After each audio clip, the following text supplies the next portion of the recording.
Hello and welcome to Drunken Dragon Gaming, where the drinks are cold, the meals are warm, and the games are on fire. Tonight is everybody's favorite time. We're going to be doing some more in the world of Ixia. Going to be exploring more of Misery Castle. We're going to see what the guys are going to get themselves involved in. And, with a little... Yeah, it's supposed to do that, buddy.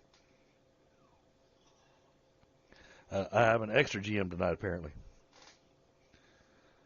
Is it supposed to? Yeah, oh, are you going to help me run the monsters? You are? Okay. But we have to wait a little while, okay? Okay. Okay. Who are the monsters? Who are the monsters? Oh, they'll have to find out later. It's a secret. Is it? Yeah. And why are those blocks are doing there? That's how that's supposed to be. That's a map. Is that? Yep. So my guy is excited about me doing my intro. Yep. Yep. And everybody chat says hi. They all say hi, Gideon. Hi, Gideon. Oh, okay, yes. Yeah. So, previous game session, they managed to take down the evil wizard. They fought a demon. Really got some successful stuff taken care of there. Now, we are in the midst of our pre-game portion of the stream where we kind of discuss a few things and give chat a reminder that once the game session starts, I don't interact with chat so much because we try to keep the game's immersion going. So if you're asking questions in chat and everything, more than likely one of the other players will answer you in chat. They'll actually type answers and stuff rather than answering stuff in voice. We do try to take a break at some point in time through the evening so that some vocal questions and answers can be done. But we do want to make sure that that we don't break the immersion in the game. So tonight also we're going to be down 2 players. Our good buddy who's playing Beatrice is still out sick. He is recovering, but he's doing much better now. He also had to go to the eye doctor and get some stuff taken care of, so he can't play tonight due to some stuff there. And then our other player moved to California. He's still going to be joining us, but tonight he did message me and let me know that he's not going to be available this evening. So tonight we will have SavageGM, Kenparka, and Finley all joining us. And so they'll be playing their respective characters of Rinvoq, Finley, and Kenparka. Yeah. I'm already losing the names of my characters. How about that? Isn't that awesome? So without any further ado, though, I'm going to unmute myself in Discord. And then for any questions or anything, we do run on a system called Foundry, and I use the Forge to host it. I use a couple pieces of software to be able to create the maps and things that that they explore and get to see. Looking forward to the map they're going into tonight because it's a much better looking map. It's not nearly as grainy as this one, so I'm excited about that. All right, here we are. Hello, Kenparka and Finley. Hey. Hello. Oh wow, look at that! Your microphone's working on point tonight, Kenparka. Well, I pulled it a little closer. That might help. Just FYI, I'm not going to spend my points until after this session, because if we get just 2 points, then I can up my dex. Okay, so what you're saying is make sure you only get 1 point tonight. Got it. I know where you live.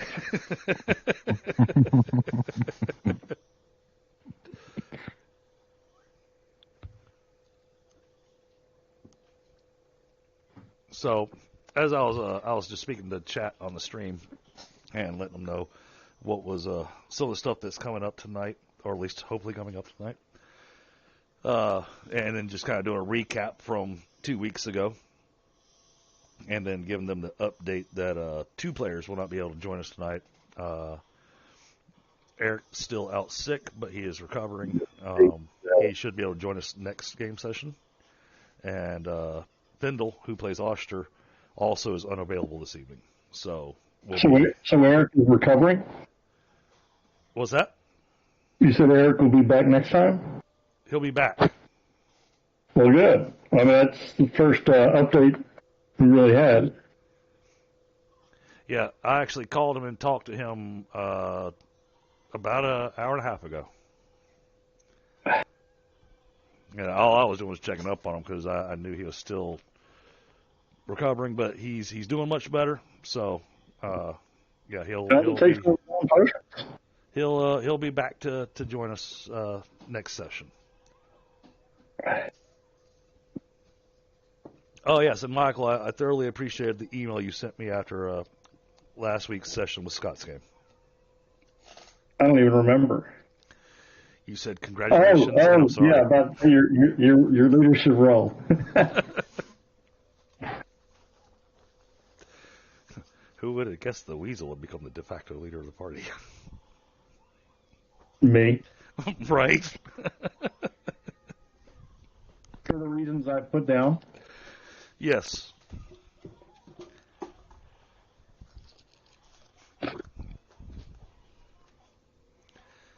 So tonight, I believe y'all are looking to go and explore the area underneath the prison. I believe that was the plan, yeah. Which I'm looking forward to because I've got a fantastic map for it. Good, because I don't even see where my character is. There's Beatrice. We're all over the... Oh, wow, we're spread all over the place. Yeah. Kenparka's way down there. Beatrice is way over there. Where is Kenparka? Down on the bottom right. I'm on the rubble. I appear to be in the rubble where Finley first joined us. Oh. Why are you there? Hmm? Oh, I like it when you do it. Then I go through walls. But we were all outside. Everybody else wound up Susan be up in this hallway. Yeah. Shouldn't I be up in there? Yep, I was just working on getting people all together. Teflon, what's going on?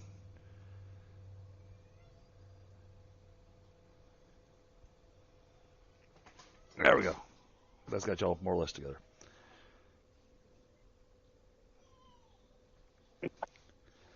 So, and again, chat, once we actually start the session, I'll speak with chat now, but once we actually start the session, then you won't be getting a whole lot of verbal interaction from me in the chat due to the fact that I will be in the middle of actually running the game session.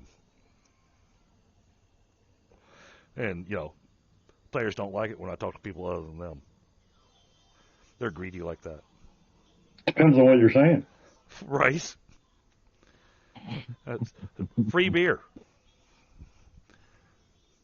Yeah, I don't believe that lie. I never do. Right.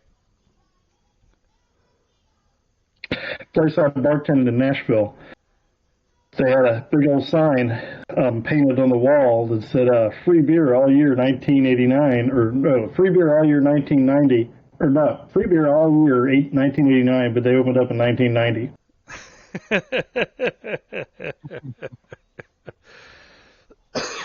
5 years later, it wasn't quite as funny, but the first year was hysterical. Oh, I bet. That was the Tex-Mex bar I worked at where we had a stuffed jackalope on the bar. And yeah, the questions you get as a bartender. I'd get these young girls in, they'd come and on a busy Friday night, they'd be like trying to get my attention. Finally, they'd get my attention, and then they point to the jackalope and say, "Is that thing real?" Good. So I'd look at them, and I'd turn my head, look at the jackalope, and stare at it. And I'd look at them, and I'd look back at the jackalope, look at them, look back at the jackalope, and I'd look back at them, and I'd say, "No, ma'am, that one is stuffed." Good. And then I go get somebody else a drink.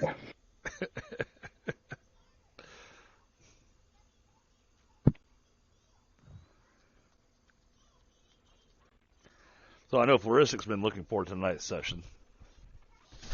He just came back from his European vacation, which means he didn't have far to go since he was in Belgium.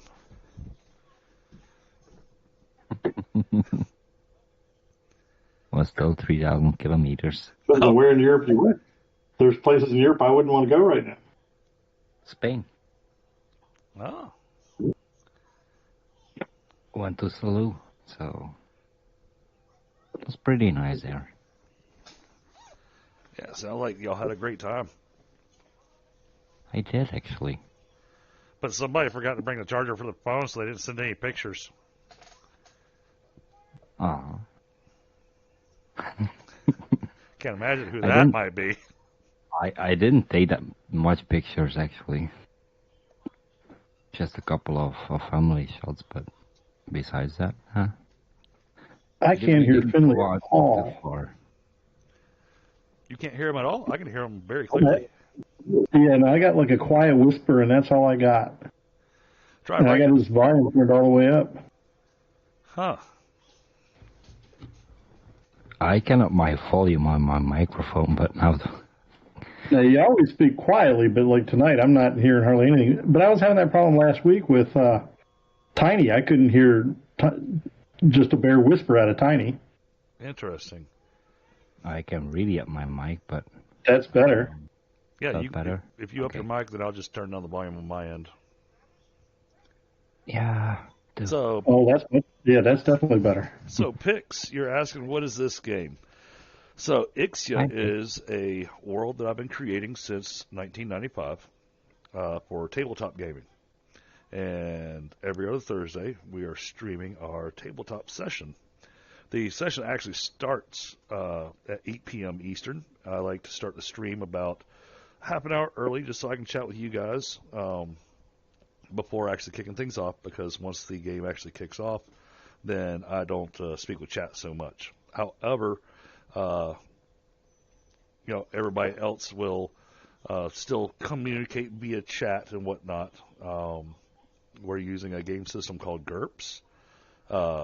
My favorite system, honestly. It's detailed, and you can do really interesting, odd things with your creations. Like smash people's skulls. Yes, and turn their helmets into sardine cans, which is something that Kenparka seems to enjoy doing thoroughly. It preserves so much of the rest of the armor.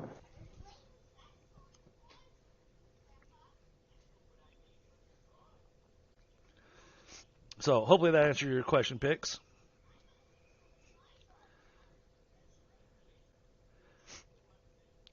Yep. I saw your DMs.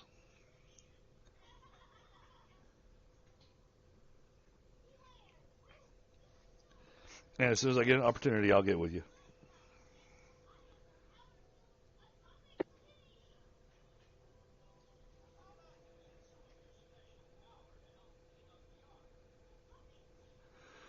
So, yeah, right now we're waiting for one more player to join us, and then we'll be getting things kicked off.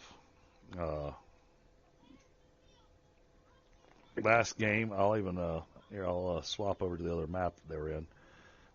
They were in this map last game session where they had to fight a nasty wizard and a big demon, which they made very short work of the demon. The demon didn't get to do much at all.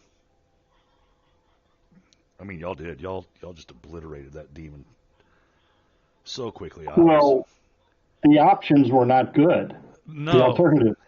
No, it wasn't.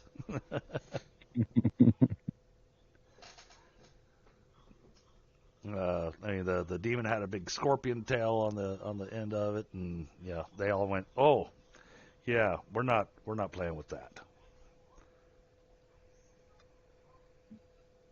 Well, at least not for a while.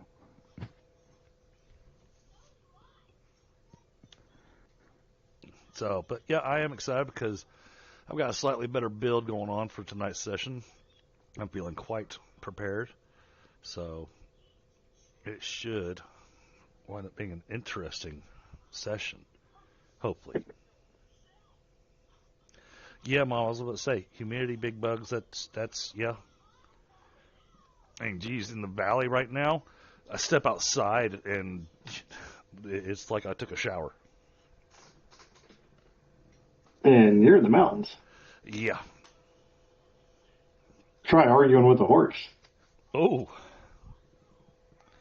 Yeah, going to the barn has been lots of fun. How is Aaron the skinny horse doing? Well, he's been a bit grumpy the last couple of days. With the weather, I can't really blame him, but I've been making him actually do things instead of just eat grass, and he takes exception to that. Okay. He's like, yesterday we just ate grass. That's all we need to be doing.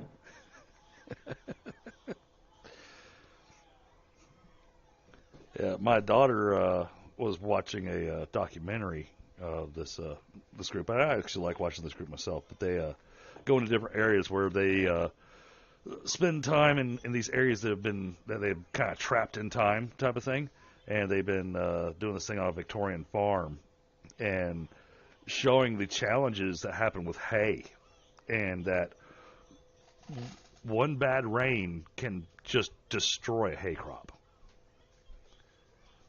Or at least turn it into cow hay. Right. One of the things that I had to learn was the place where I first started, they had horse hay, but then when the horses got to where they didn't really want to mess with it anymore, then they gave it to the goats and the sheep. But then when they didn't really want to mess with it anymore, then they gave it to the cows. Okay. And which explains something to me, because I had seen hay I had seen it driven by a pasture and seen it growing and seen it cut and seen it baled and seen it just sitting there for weeks and weeks and weeks on end, and didn't understand why, if you cut it and baled it, why you weren't trucking it out and selling it. Turns out they were letting it get rained on and moldy and nasty because then it was cow hay. Apparently the cows do better with that hay. Go figure, cow has 4 stomachs. Right. But the nastier the hay, then the closer it is to cow hay.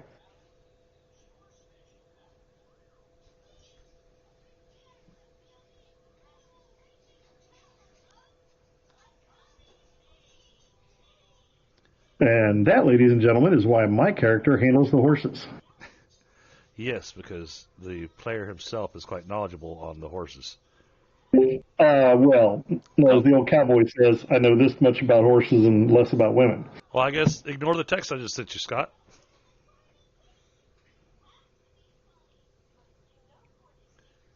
How are you, SavageGM?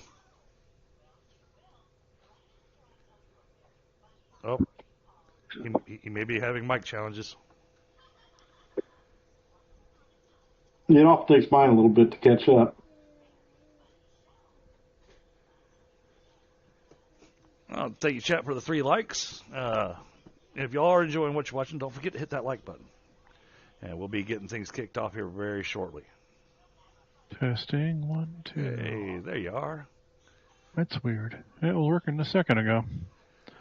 I don't know why I did it when working before, or work when I tried talking to you guys, but maybe it's just being prejudiced. I don't know.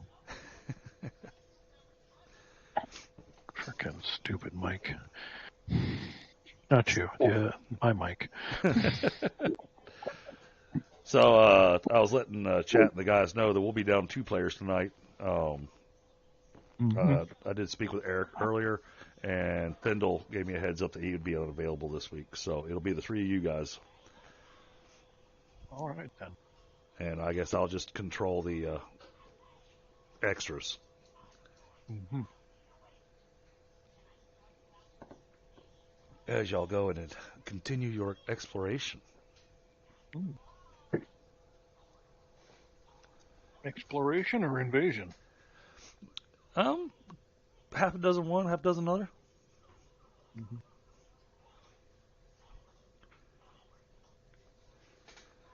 So we'll give Savage a second to get situated and manage to get logged in the Forge, and then we'll yeah, I guess that would be probably a good idea, huh?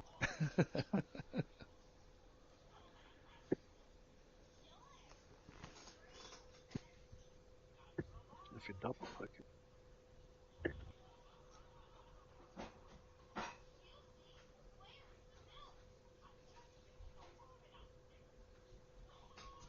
All right. We'll go ahead and unpause this. When I have it paused, the players can't move their tokens around.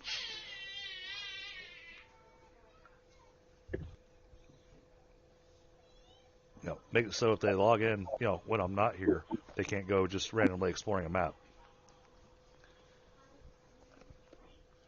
Not that anybody would ever do anything like that. Nope, not intentionally. So, all right. Looks like Scott's in now. I think. Well, if you say, hey, if my world, if you find yourself in a fair fight, you've already done lost. A lot of truth to that. Mm-hmm.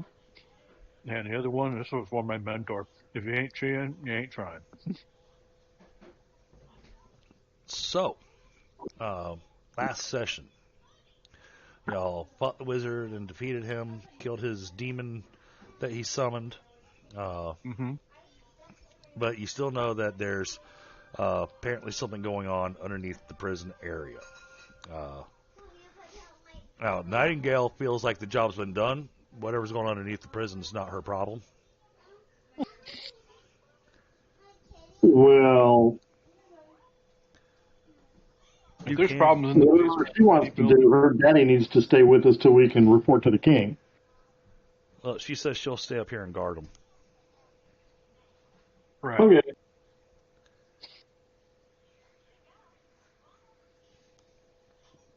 And she looks quite serious about that she's not going to leave from the area.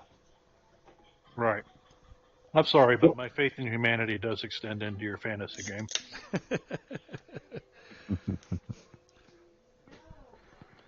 Well, she does have motivation to not get into combat with us again. There's a Skeletor in my chat. Oh, I'm sorry, Skeletor. I did see the message. Streamlabs is still acting funky with me, so yeah, you put in more than 3 symbols and it decides to fuss at you. Okay, so now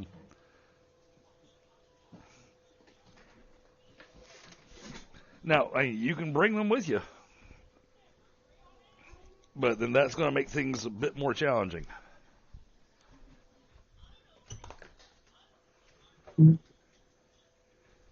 Challenging for you to play that many characters?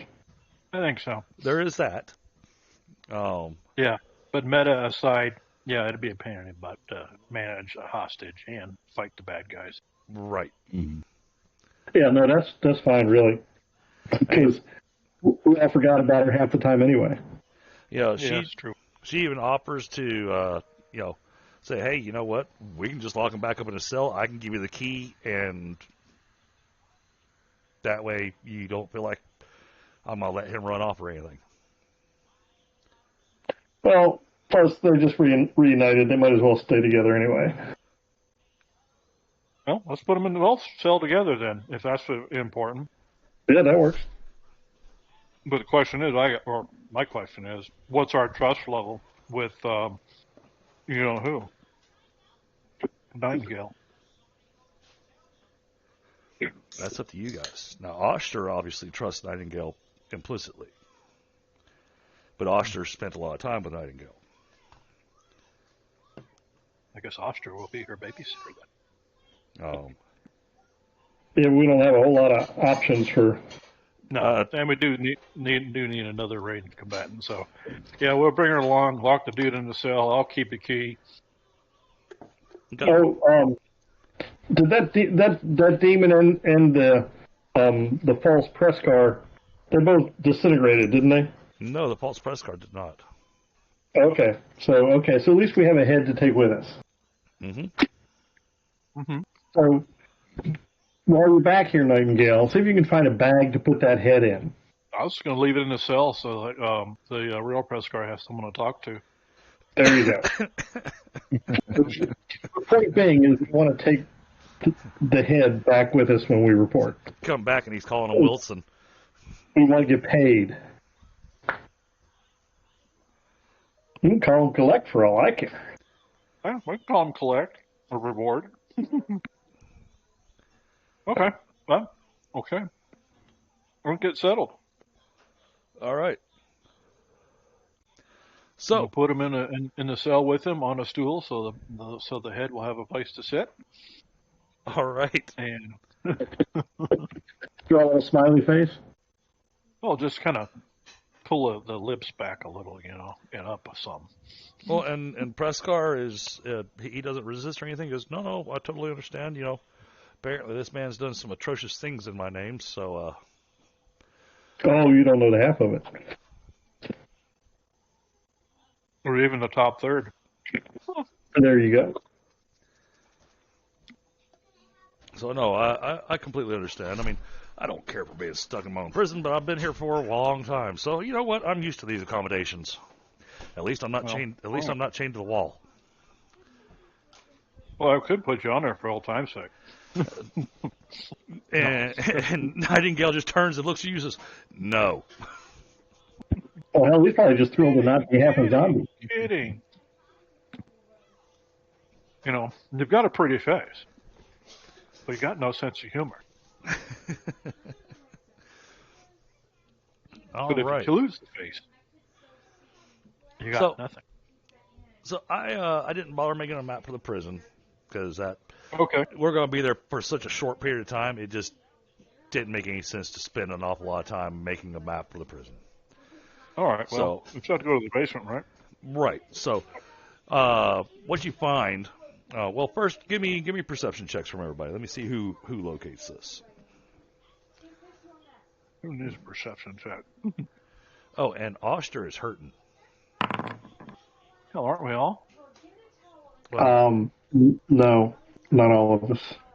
Oshtur is on the verge of collapsing. Yeah, we got nothing to use him up with. Maybe Oshtur needs to stay in.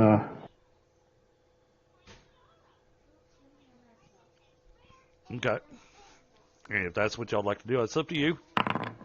I'm perfectly okay with however y'all would like to do this. Freaking roll.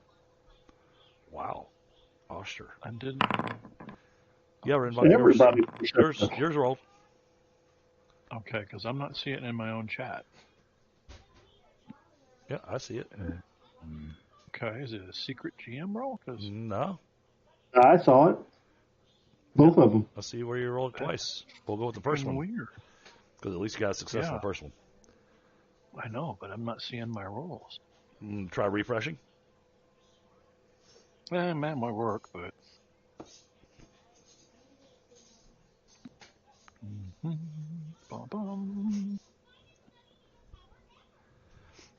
I do find it funny that... There they are. Okay. That is freaking weird. I do find it funny that the guy that's on the verge of collapse is the one that's going to be the one that locates the secret opening.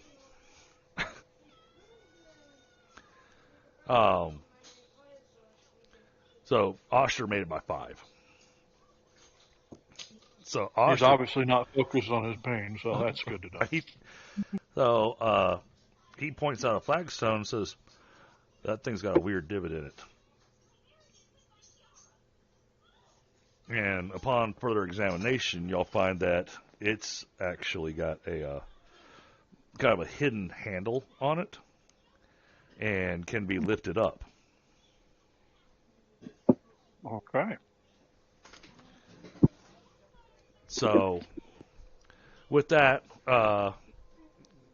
you see a ladder that goes downstairs. Looks like the ladder might be with some light. You're guessing the ladder probably goes 20, 30 feet down. Mm-hmm.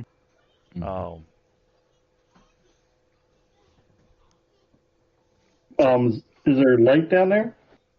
You do not see any light down there. Rinvoq? What do you think? Yeah, I can do a continual light on the end of my staff or something like that. So. Well, why don't we just grab one of these crushed helmets back here or something and cast it on that and toss it down there? Well, or on your staff, whatever. Really doesn't quite work that way. I don't think. Let me double check. That's probably why I don't usually give you advice on magic.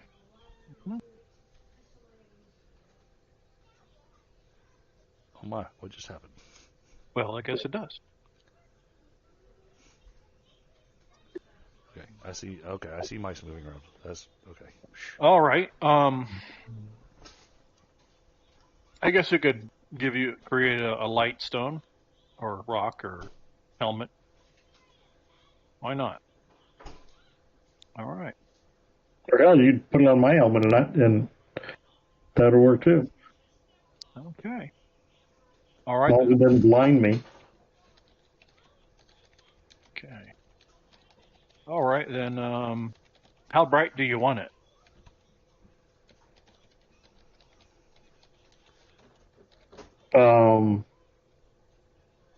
Well, enough to fight by. Okay. Okay. All right, then. Can I try sense spirit, maybe? Well, I was just trying to determine what the candle power he wanted. You know, whether he wanted 1 candle power, 10, or 1,000. Mm-hmm. Yeah, that math just isn't my thing. Okay. Oh my goodness.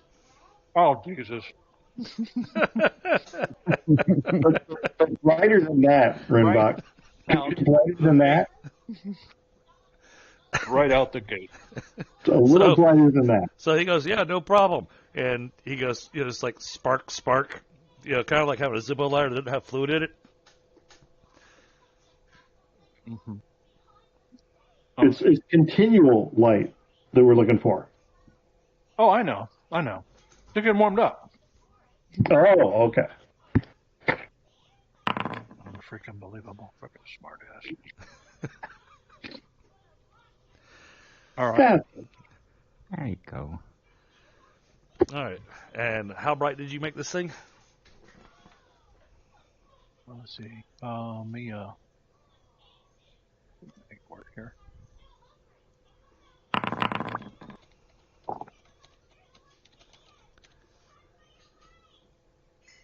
Okay, 9 days duration, and it is daylight. Okay. Wow. Which, Oh, yeah. And he's got the light turned on, too. yeah, I got it turned on. And how late did you say? How bright? Yeah. It's daylight. Yeah. All right. It's bright. It's bright as day. And I got on my staff because it affected on me. That'll work. Okay. So, who's going down the hole first? I will. I got the armor and the shield and have not been injured. And you're silhouetted against the bright light, so they won't be able to tell really who you are. Or how many are behind me. That's right. Are we going in over here, Chris? Is that where we need to be? Yeah, you don't even bother need to move your character. I'm basically getting myself a lineup for how I'm going to put y'all on the next map. Okay, yeah. For marching order, Kenparka go first. All right, so we got Kenparka. Who's coming after Kenparka? I'll go after him. Yeah, that guy. All right, Finley. Yep, Finley. After Finley, we want, what, Beatrice? No, I'll go next. Or should Beatrice stay upstairs to help tend Oshtur's wounds? Beatrice might as well stay upstairs because she was out of throwables, I think. Yes. Yeah, Yes, she can mix up some pharmaceuticals. Okay. And otherwise root around and loot the place like she would do anyway. With her All magic pry bar. So then we'll bring Rinvoq, and then we'll bring Nightingale in the back. Mm-hmm. Okay. Yeah, that's what I need to get. It's some sort of like transition music from scene to scene. Yeah, I've been looking at different things I can do there for that. I even have music for my stream. I just didn't turn it on tonight. But, all right, let's get over here. And I'll move the group over here in just a second once I get their tokens put on the board.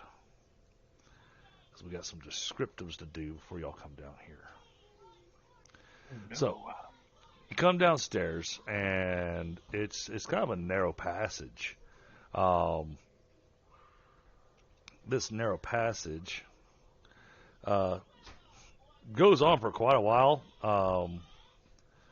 Those of you that can sense kind of the depth, you can kind of tell things are getting deep. You travel for probably a good 3 hours. Holy crap. Damn. Wow. And this path seems to kind of wind about a bit.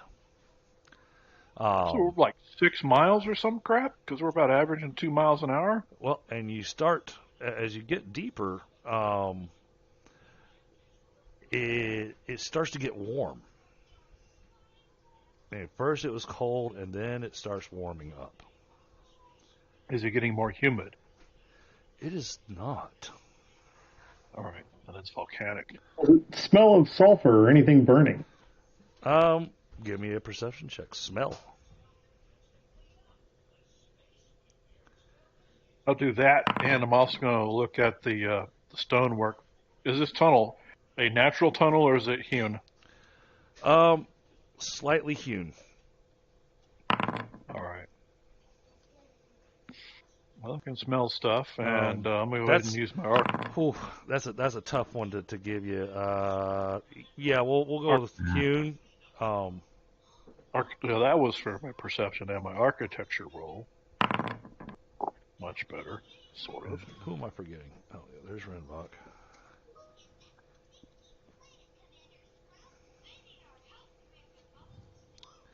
And then we need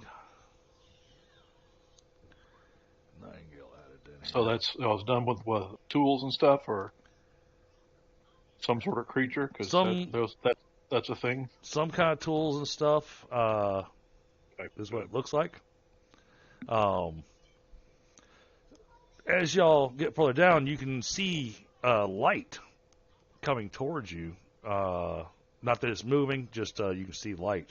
But the light has this reddish hue to it. Oh boy. Okay.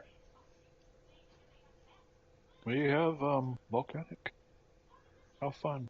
So, but as you get closer in this area, you can also hear the rhythmic hammering of pickaxes against stone. All right.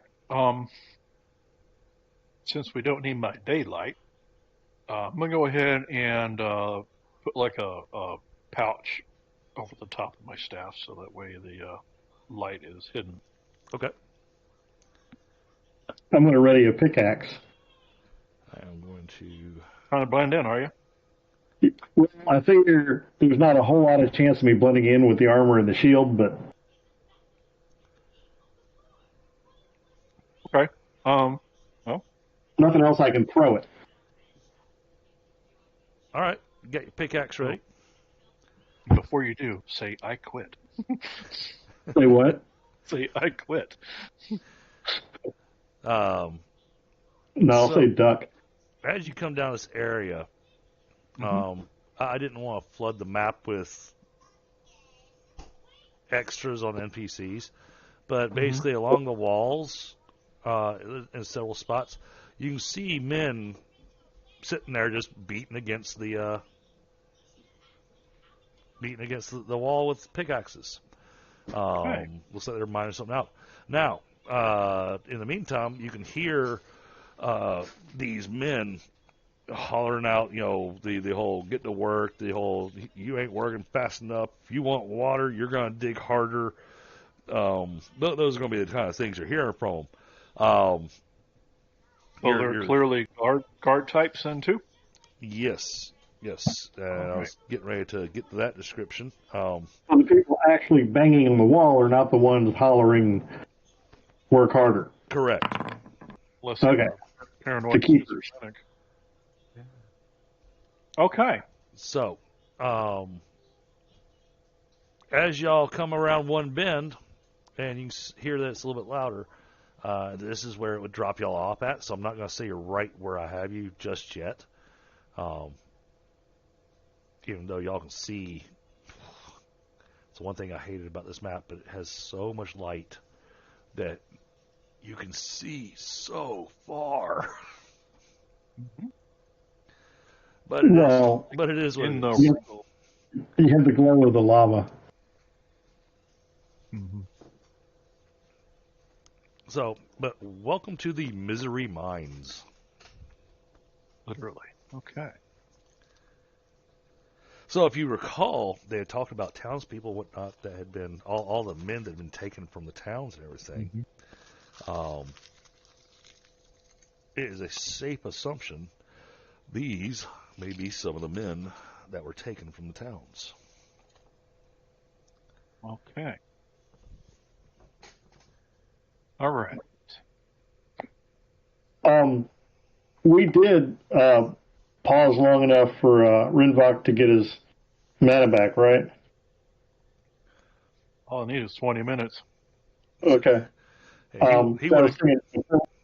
Before we go too far into this thing, if we see anybody that looks like a potential enemy, I might ask you for a little bit of haste. Yeah, that'd probably be a good idea. Probably going to try to do some battlefield control, put down some slimy stuff, so that way they can't all rush us at once. Yeah, and if I'm the first one to see what's in front of us, then I'll describe is that we've got a hallway that's maybe 10 feet wide and it curves a little bit to the left and then opens up a good bit, but there's a lot of obstruction and looks like lava and crap and slaves and guards. How are the guards accoutered? I was getting to that. I didn't want to interrupt you guys. You didn't want to tell us about their accoutrements? I was actually about to when y'all started, discussing tactics. Well, Kenparka's a little more focused now. And you've got our attention. And Scott, I don't know if you saw this. At least it's new to me within Foundry, but tokens for your NPCs, you can now have it where it drops a number next to them, so that you can go, all right, this is guard number 1, guard number 2, guard number 3. But they added in another thing that I thought was really interesting. They added in adjectives. Random adjectives to have dropped in front of the name. So, like, I've got one that's called the defeated Mind Guard. I got another one that's called the nervous Mind Guard. I got another one that's called the annoyed Mind Guard. Another one that's the painful Mind Guard. And then I've got a proud Guard. So it throws a little extra flavor to it, I think. Mm-hmm. Not that I'll play them the way their namesake is. It's just helps me track who's got what. Okay. So, these guys are dressed in black and red, at least that's what it looks like, scale armor. Black and red? Yep. This is not the same armor you saw upstairs.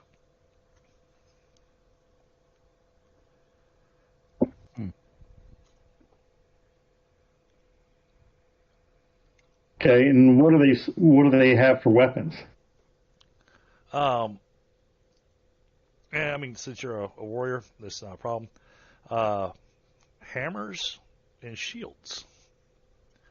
Except for one guy, at least as far as the group that's directly in front of you. One guy is wielding a two-handed sword. He's wielding a bastard sword two-handed.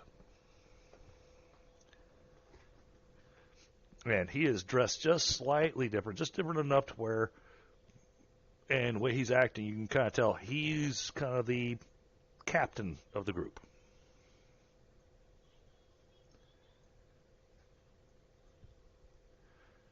And when I say slightly different, I mean slightly different decoration on their armor, not so much as he's wearing better armor or anything like that. And how many guards are we seeing? Is this group here, this is like the captain in the middle and then 4 guys with scale and And hammers and shields? Yep. Yeah. Oh, that's not a small group.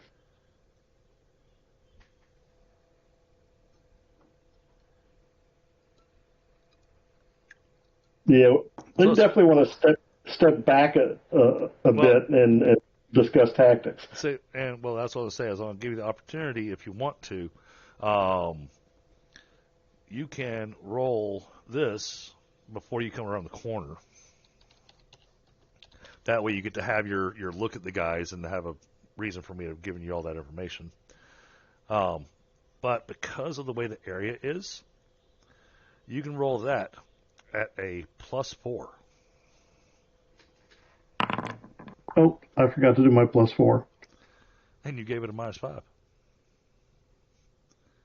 And still got it. So let's see. Well, I got it's an opposed roll, so gotta do my math here. All right, so +9, so that's 18. So you made it by 9. Okay. All right. Finley?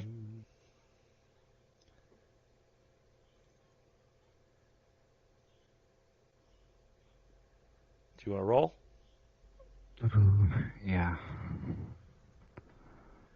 Now, because your character may not have stealth, what you may want to do is just go to the modifier bucket, give it a +4, and then click on the button that I put in the chat, the one that says stealth. Oh, okay.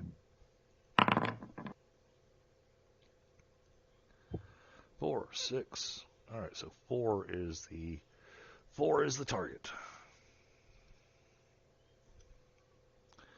Let's see. I'm just going to roll once. I also want to get a chance at tactics, too. Yeah, no, he didn't notice you.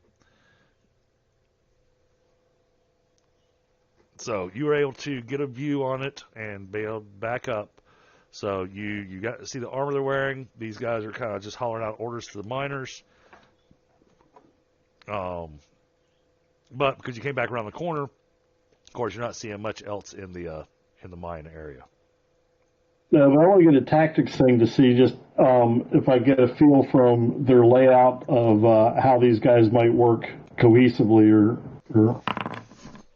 they're doing something. Well, then again, yeah, they're just going to block and rush us and wait for archers. Right. Exactly. They're all going to block up real nice. What I would do if I got those guys with shields, yeah. So, any other prep work you want to do? I believe that you were talking about casting haste and wanting to do a couple other things there. Rinvoq? Yeah, I was thinking about, yeah, that grease or something would be.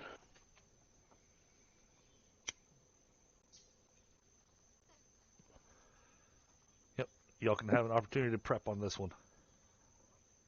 Mm-hmm.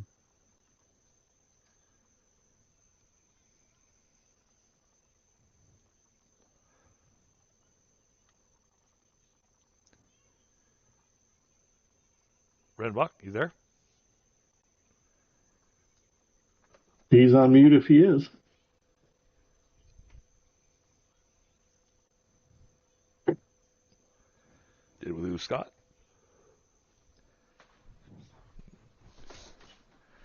Double check over on Discord.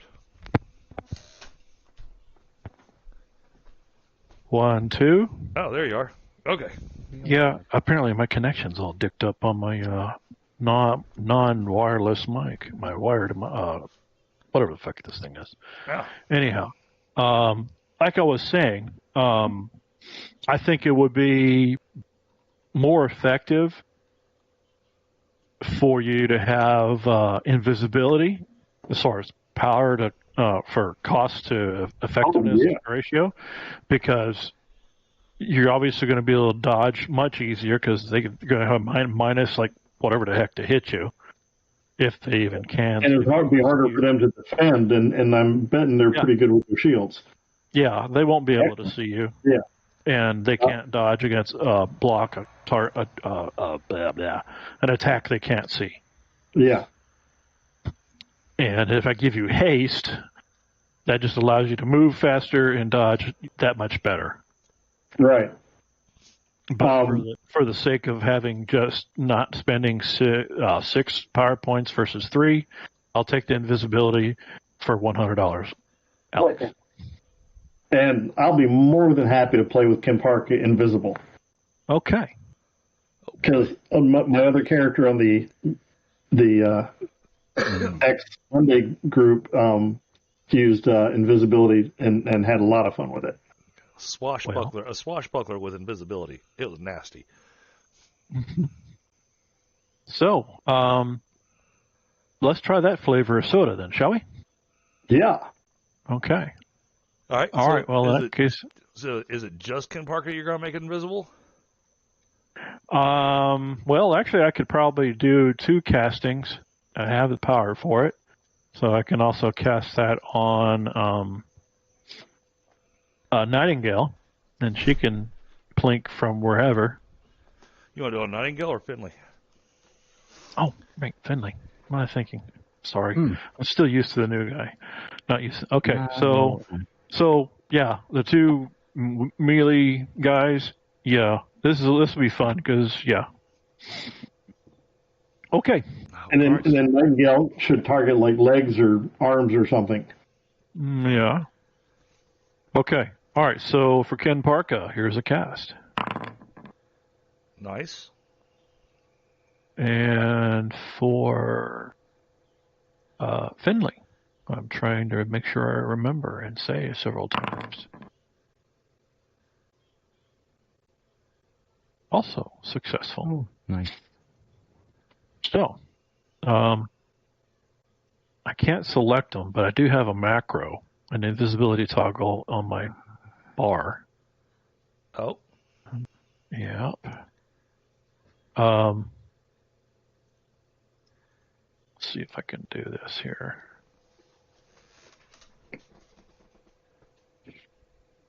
But I can't select anybody, so... You may have to send me the macro. All right.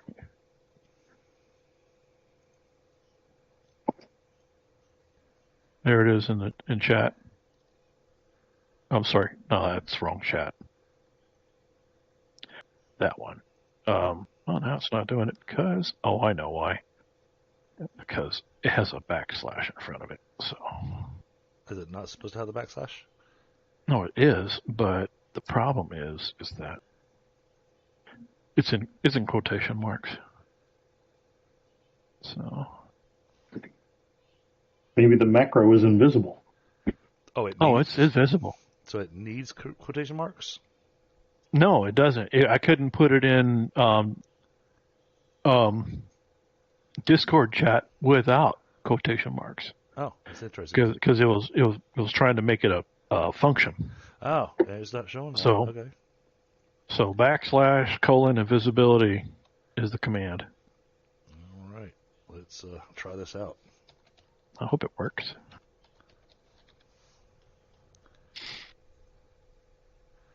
Let's click on you. There's an error in my chat message syntax. Okay, then obviously I screwed it up.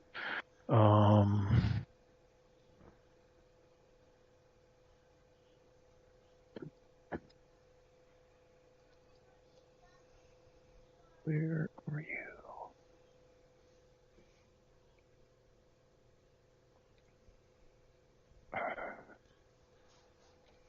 Of course, I can't find it.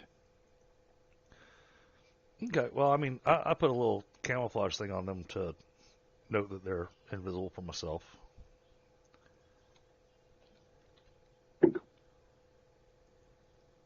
Okay.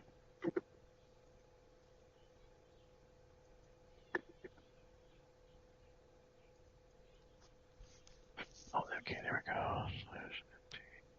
Stay.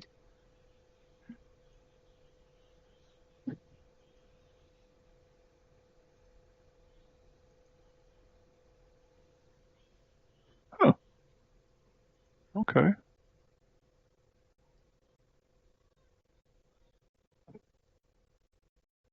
Well, I carried it over from my Pathfinder game, so Okay. obviously it worked here at one time, but now it doesn't. So Okay, no problem. It worked in rehearsal. that's what they say. Anyhow, so and everybody is doing the combat thing. Well, I figure, Scott, you might be old enough to remember that one. I probably do have it in a list somewhere because when I find make something that works, I write it down. I meant the worked in rehearsal quote from the old Timex commercials. Yeah, of course I remember the Johnny Carson that they did that. Put a Timex on a outboard motor. I missed that. Yeah, they ran it and then they lost it, and they finally found it up in the rafters of the studio. Was it still working? Yeah, it was. There we go. Because they used to do all that. I remember they had one where they had an elephant step on it, and that was the end of the commercials. They said, "Well, it worked in rehearsal." Yeah. Okay. Well, sorry about the squirrel there, folks. But... No problem. So I'm picturing this. This is a hilarious thing to picture, that this is what these guards are going to see, because they're not going to see Kenparka or Finley. So they're going to see an old man with a staff and a girl dressed in black coming around the corner. Mm-hmm. And that's what's going to happen. And I've got my pipe. Say, Kenparka, needs you to hit your initiative. Oh, where's my initiative? Perception. Click on up at the top. Hit the little cross swords. Boom, boom, boom. There we go. I was in the wrong place. All right. Now y'all got your turn order. Okay. Alrighty. Go for the eyes, boo. This has got y'all lined up pretty much how we expected. So you see these men down there. They're hollering at these people. I'm going to do a quick perception for them to notice Rinvoq and Nightingale. Okay. Well, I mean, they are kind of focused on their workers. It's their job. Okay, they have not noticed y'all yet. All right. Well, if they do, I'm going to have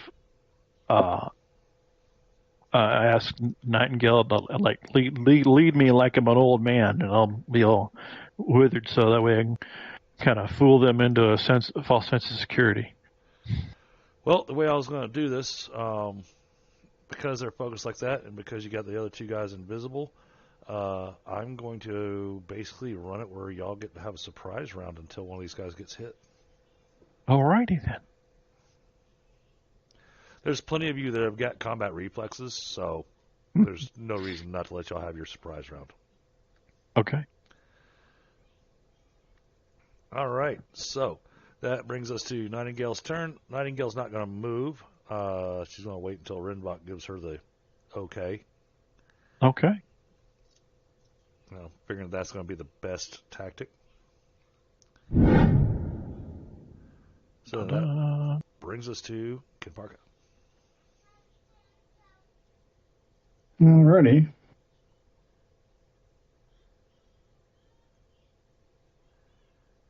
Why am I not moving? Oh, I gotta go back to target to select.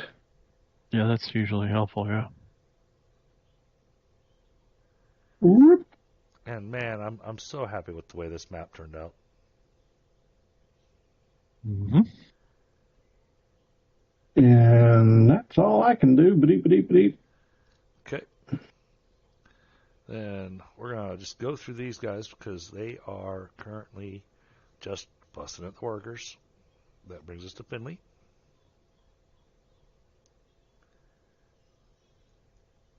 Mm-hmm.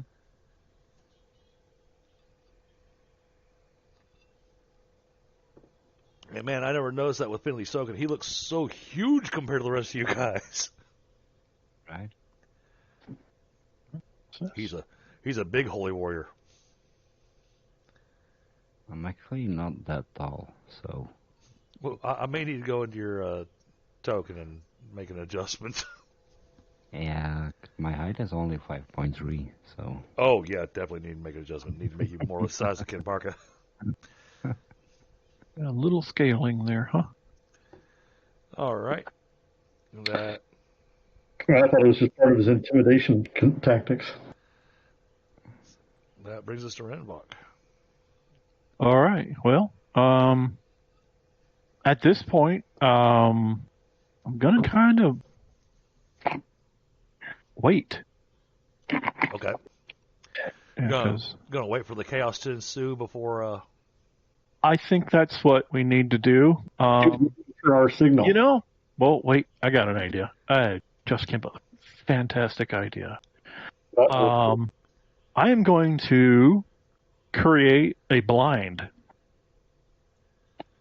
And so what I'm going to do is create an illusion of the empty tunnel Beautiful. in front of us. Wow. So Started far enough ahead so you got room to get closer. and so that way Nightingale can just kind of take a step through it, fire, and step back. Whatever. Basically, it's a duck blind. So they can't see us, but we can see them. Okay.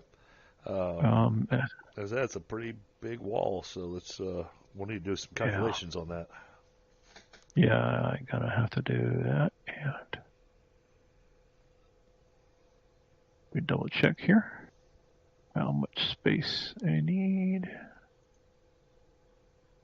How's that looking now? I think I'm just gonna go with complex illusion.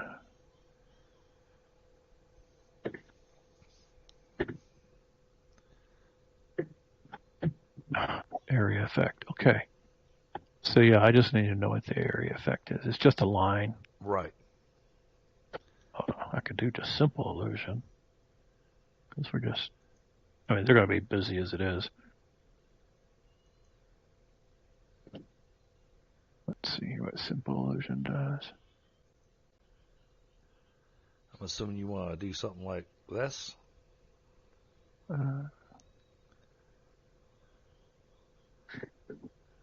Yeah, kind of like that. Yeah, so what's 6 hexes? Okay. Man, I really need to make myself a hex calculator for area, so I know how much power to put into it. Well, last minute cast takes 1 minute to cast, and it costs me 1 per yard radius, so 2 yards is 1. You said it takes a minute to cast?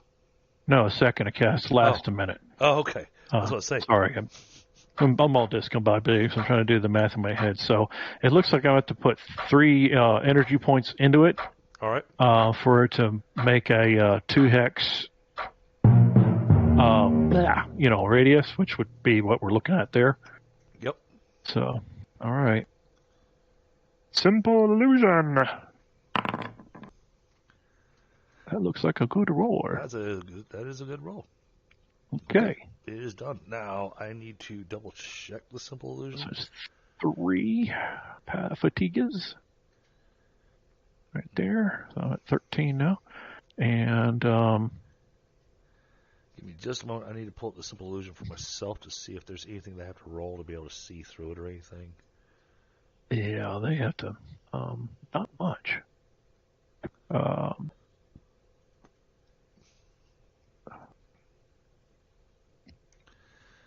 Let's see. They have to. They can dispel it by disbelieving, by taking a concentration action, and making a successful will roll. The illusion is automatically dispelled by any attack or other spell except control illusion or the crap. Okay. We can't really do anything with it because if Nightingale goes through it, it's going to dispel it. Yeah. So I didn't read all that fine print. She can shoot from behind it, though, right? Well, could we try and lure them to you? Well, can't she shoot through? It's dispelled by any attack. Yeah, well, as soon as her arrow passes through it, it'll disappear. Well, I can try and throw an axe at someone and see if they come. And I can't use complex illusion because now that's I can't. Again, if we damage it, it'll go through. Right. It'll drop. But And perfect illusion. Did you hear Finley's idea? No, what's that? Well, I can throw an axe and lure someone through the illusion. Well, you could shove them through it too, but honestly, be better off shoving them into the lava down the hall.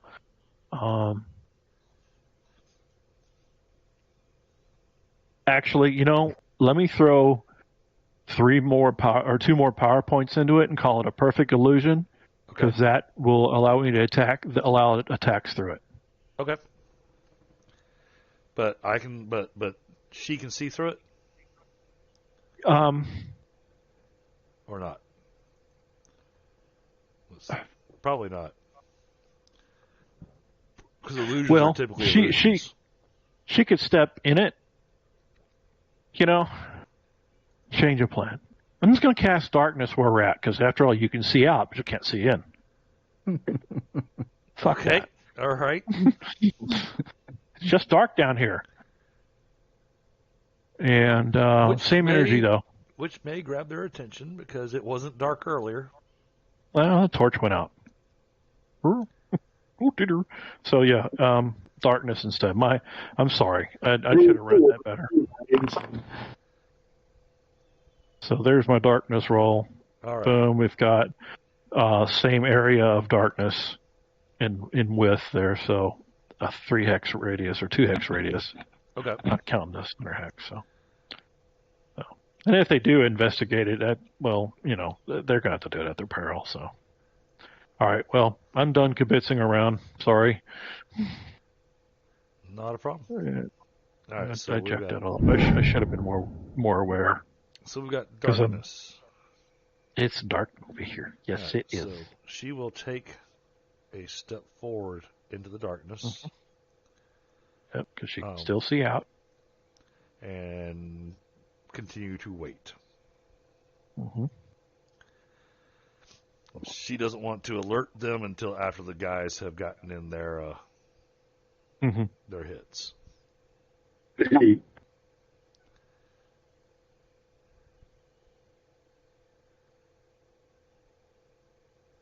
So be careful hugging the wall. You might wind up bumping into the workers over there.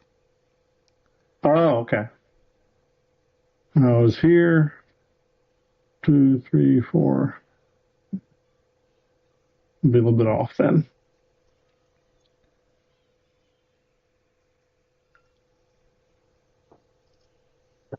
All right, these guys are still being supervisors and just watching their people work. The people that are working, their clothes look like they used to be decent clothes, but they've definitely gotten ragged over time. They look to be not fully malnourished, but they're being given food, but it's basically enough to keep them going. Mm-hmm.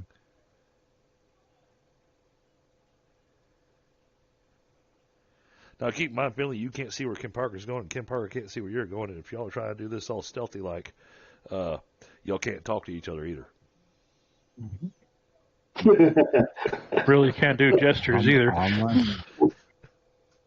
Oh, Kenparka's already done a rude gesture. Uh-huh. How quiet am I? Like, how close can I get to these guys without them? Well, considering that there's pinging of axes and stuff, you probably could get close. I bet. I mean, you'll need to roll me a stealth check. But that's why you're getting your bonuses to your stealth. I'll put it back up for you. Oh, do I need to roll another stealth? Probably wouldn't be a bad idea.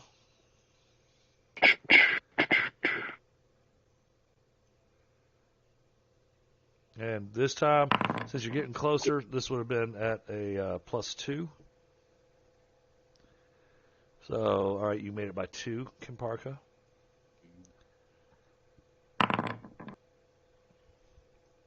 And Finley, you two both have been doing measurements. Okay, y'all are just trying to make my life difficult.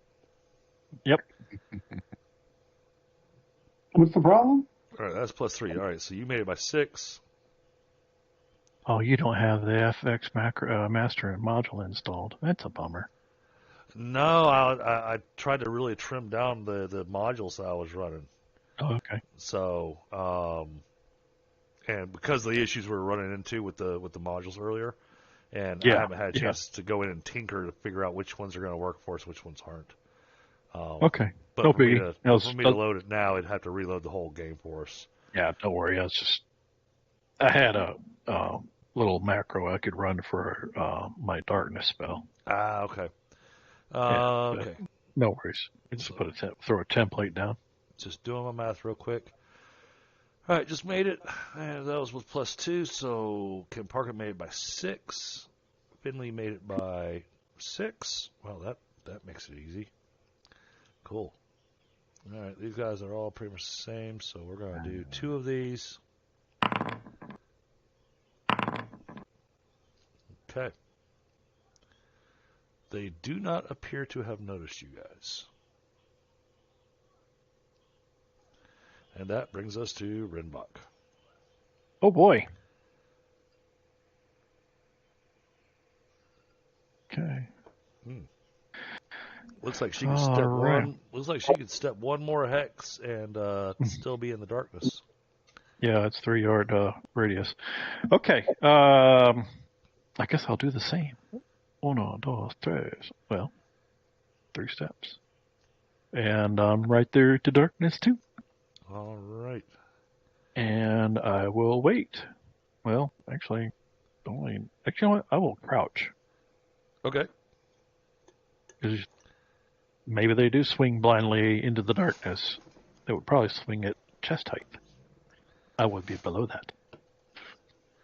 A note to make to Finley and Kenparka. These guys do not appear to have any kind of ranged armaments on them.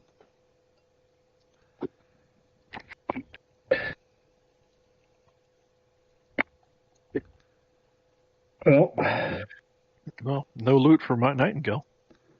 In these close quarters, they don't really need it. So I'll have to keep close track of Nightingale's arrows.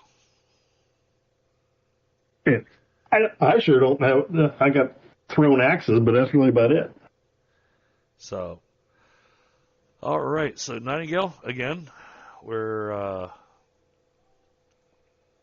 gonna hold her action. She's basically gonna do a wait action until one of the 2 guys attacks. As soon as one of the guys attacks, she is going to drop an arrow into the same person that person attacks. My advice would be for her to shoot an arrow at the person not attacked, because we would know that one of our guys is not near that target. Oh yeah. It's a good thing that Rinvoq told her that. Wizard brain, got to use it. Yeah. It's very different from lizard brain. But don't shoot the guy that you saw get hit. Shoot the guy that you didn't see get hit, because then you're not gonna hit one of the other guys. The last thing we need is the guy you can't see. Our invisible guys taking an arrow in the butt and bleeding everywhere, giving away their position. Yeah, and I have a plan, and I had it, but I didn't mention it before we started. So next time, I'll tell you what I'm going to do before I do it. All right. You could do Marco Polo with Finley, and that would be hilarious. We are. The things I want to do, yeah. If these guys didn't look serious, I would be definitely having fun with them. All right. Now, as you get closer, the guys are wearing helmets, and you can see that their faces underneath the helmet. The helmet actually covers a good chunk of their face, but you can see their faces seem to have possibly some markings on them. Okay. All right, Kenparka. Oh, those trace. What do those markings look like? Hard to tell because of the helmet. Some kind of tattoo on the face underneath the helmet. But you can see his beady little eyes. Yeah, there we go. Sorry, hiccuped. So, out of curiosity, is there a reason you moved there? To be behind him. Why? Well, This is modus operandi. okay, here's the part that I was going to say earlier. My goal is to get back here, because if I attack from behind and they're all looking in a different direction, then they won't even know where Less likely to pay attention to the wizard and the archer. All right. Well, the famous sniper did that in Vietnam, where he was getting charged by a bunch of guys, and he started shooting at them, and he was killing the ones in the back. So the guys in the front kept thinking he was missing. well, I must say, you're walking close enough to that guy that I'm going to need another stealth check. Because you stepped on like every hex around him. It's not like he was stepping on pistachio nuts. Does he still get the +4? No, not being that close. But the guard doesn't seem to have noticed you. I keep my armor oiled. I was going to say, I could throw a grease spell on you too, but it's a little late now. Yeah, I need to attach wrist straps to my weapons before you do that. Okay. I'll say grease spell in the area where you could slide into lava. That sounds like a plan. I've had enough problems recently with holding onto my weapon. Did you finally put that dummy strap on it? But now We haven't had time. So, and I'll allow some kind of reverse engineering here. Kenparka, did you tell Finley what your plan was? No. Okay. We did not. We did. Yeah. No. You heard what we discussed, and I thought about it, and I was gonna say it, and just that did not occur. Okay. Mm-hmm. It's just one clarification. So Well, I think it was just coming to me just as we were getting rolling, and all right, Finley, what are we doing? Finley's going to go be Finley. Yep. yeah, we probably should have at least discussed who was going to strike first. We'll all know.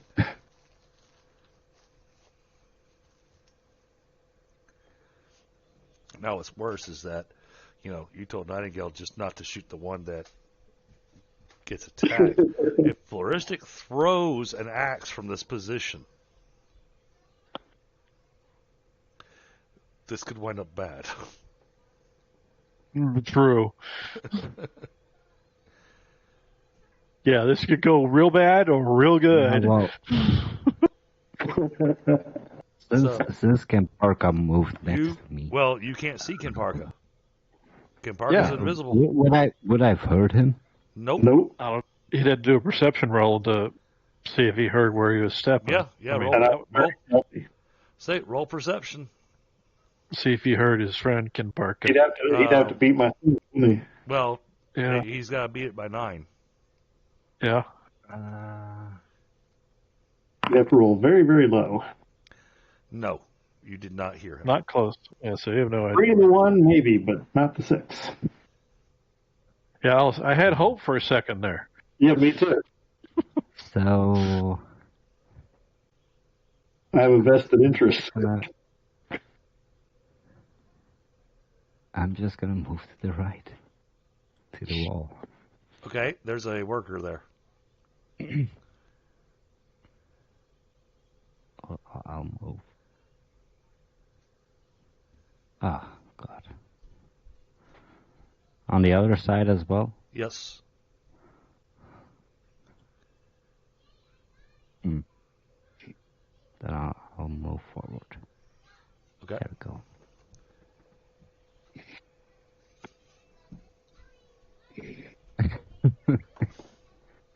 And so that will be the end of my turn. So here's the thing, Flaristic. Part of what you're doing is what's referred to as metagaming, which I know is impossible in this particular situation. But you've got to keep in mind that you have no idea what Kenparka is doing, and so you should literally do only what Finley's. Absolutely. Absolutely. If I wound up with an axe in my face, then, hey, that was my fault. So if you feel like, Finley had himself in a position where he's in range and he can get up that guy and swing at him and hit him, then get up there and swing at him and hit him. Well, and I got a chance to dodge or block it anyway. I mean, we both went invisible, so I guess we both are thinking. But he didn't alike. tell you what he was planning on doing. No. I pulled a pick. I had the pick in my hand, and that's all that's the only clue you got. Mm-hmm. So I'm gonna see how this turns out, and end my turn here. Okay. We'll see All right. next time. Rinvoq. Okay. I will be drawing my pistol crossbow and aiming. Okay. Who are you aiming at? Good question. Probably the closest one. Okay. Which so, guy on the left. I think it's this guy. Yep. Yeah. That's the best I can do. All right. Make yourself a note that you are aiming at the painful mind guard. Okay. Well, I know who I'm aiming at. But yep, I set my action as aim, and I'm crouching and ending my turn. All right. And Nightingale is still following Rinvoq's advice, and she's basically patiently waiting. But she has taken aim, and oh god, her taking aim is going to be nasty. Oh God, yeah. Yeah, because she's got the heroic archer, so she can aim to max in one. She can pick whichever marking on their face. She can aim for the beady little eyes. So she can double her accuracy. Oh, let's just Go do for it. Do it. She's aiming, and I know neither Finley or Kenparka know this, but she has taken aim at the center of the mix because he's dressed a little different, and she figures take out the officer. Yeah, that's right. Shoot the one with the antennas. Okay, got it. But she's not saying anything. Right. No, we're all being sneaky. Well, I had thought about going after him first, but then I came up with a different plan. My big question is, okay, this guy here, while I'm looking at this obstacle here, what is this? Is this a bridge overhead or what? It's a bridge on the ground. This is your way across the lava, and you just hope that thing's going to hold when you're walking across it. Rail, or can I basically go this path? Yes. Okay. Then that's what I'm going to do, and I'm going to target him. Okay. Why am I showing -2? Did you draw your range? You must have measured. Oh, yeah, must have been it. Right, so I pick my hit location. So first, roll me stealth.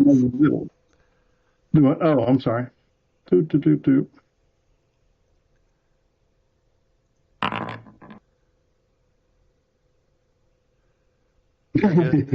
You're good. Ooh, very nice. I was successful, but I wasn't that successful. Oh, I put a lot of effort into being stealthy. All right. Let me find his pick. I'm aiming for his vitals with my pick. Ooh, that's gonna hit. Ooh. The back of his vitals. Sleep on. All right, so you're going for the kidneys. Got it. Both of them. Okay. All right, that's just made it, but because this is a surprise round, I get no defenses. So you go ahead and roll your damage. That's always the fun part. Holy crap. It's not gonna be good. Holy crap. Good news is he won't be nervous anymore. No, I don't think he will be.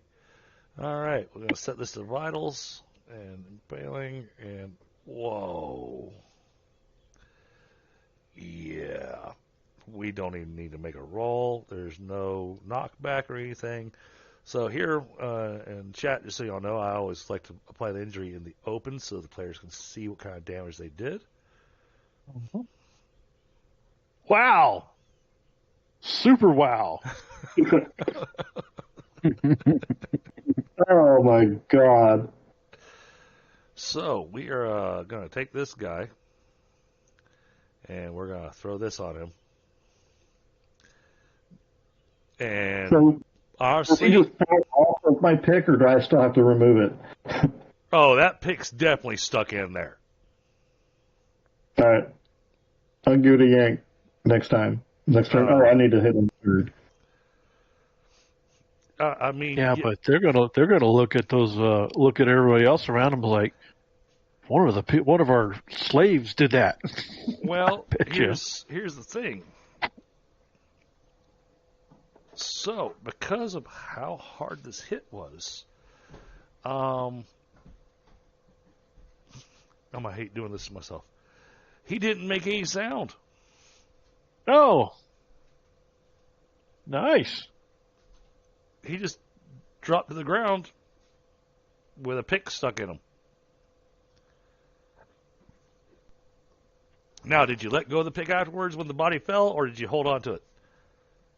I think what I'll do in this case is the way you're describing that is I'll hold on to the pick to ease him to the ground, and then let go of it. Okay. So right. I won't try and hold on to the pick. I'll just use it to let him fall gently, and then let me do a fast draw for another pick. I'm fine with that. Grad, your that's fast draw will have to happen next round. Okay.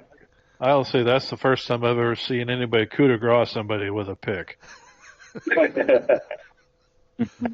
I mean, he went through the... Normally it's a dagger or a knife to the throat, but no, pick to the guts.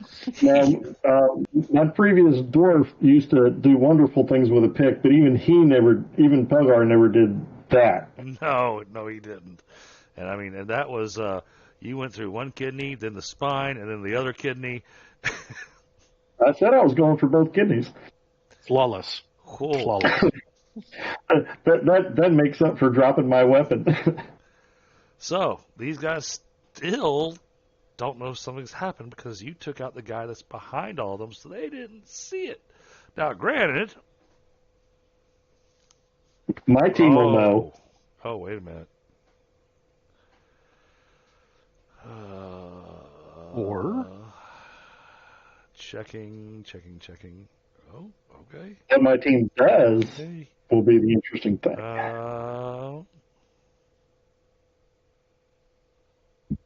Wow. This was a perfect section of the map to do that in. Jeez. Okay. Fireball. All right, Finley. Mm-hmm. It's too hot for a fireball. It's going to do a water spout. Well, I mean, he follows the Tide Mother. He's going to throw a water spout to make everything really humid. I'm going to throw an axe at the guy in the middle. Throw an axe at the guy in the middle. Okay. Oh, jeez. That's the guy that Nightingale's aiming at. Boy, I really hope I don't hit you.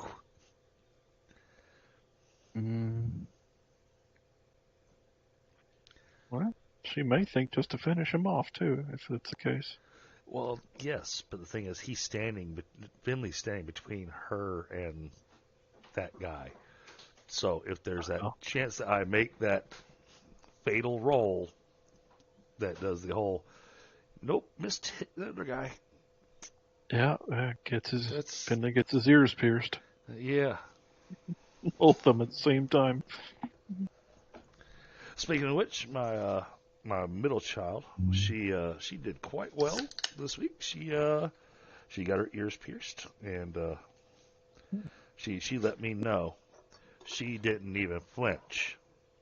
Well, that's good. I'll go down to the tattoo shop or the mall, which is much more dangerous. No, piercing parlor. Okay. You know, a place that does it professionally, not where you got a kid that got 30 seconds of training to use a piercing gun. Yeah, that's what I was saying. Yeah, let's go to the mall and get pierced. Oh, we did that with our first child, and yeah, that wound up being a mistake because one of them they did, and it would wind up being off center, and so because it was off center, when she was playing one day, it ripped the earring out of her ear. And so we had to wait for her earlobe to heal, and then she had to go get it re-pierced. Yeah, so that would have been fun, doing that with all the scar tissue. Mm-hmm. Okay, well, gonna kill him, Finn? Kill him. I'm trying to. Oh, well, we're waiting on you. You said you're Yeah, gonna hit.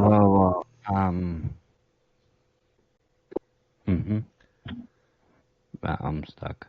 Oh, you're stuck? What you trying to figure out? Yeah, I'm trying to figure out how to throw my axe. Okay.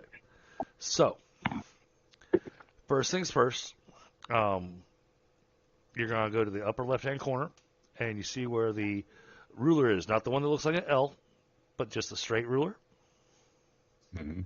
You're going to measure from you to him. There you go. Okay, the penalty is 0. Oh, God. Mm-hmm. This is a short throw. All right, now that you've done that. Now, do you have a body part you're going with, or just the torso? I'm just going to go with torso. Okay, so just going with torso. So then on your character sheet, you go to your combat tab, and then you see where it says throwing axe. It says thrown. You hit that button that says thrown, or hit the button that says level 15. All right, success made by 8. This guy has no defenses. Now, in chat, you click that piece on your where you just rolled, and you're going to click that D, throwing axe, thrown. All right. Cutting damage to the captain. Torso cutting. Oof. All right. This is not a Kenparka hit.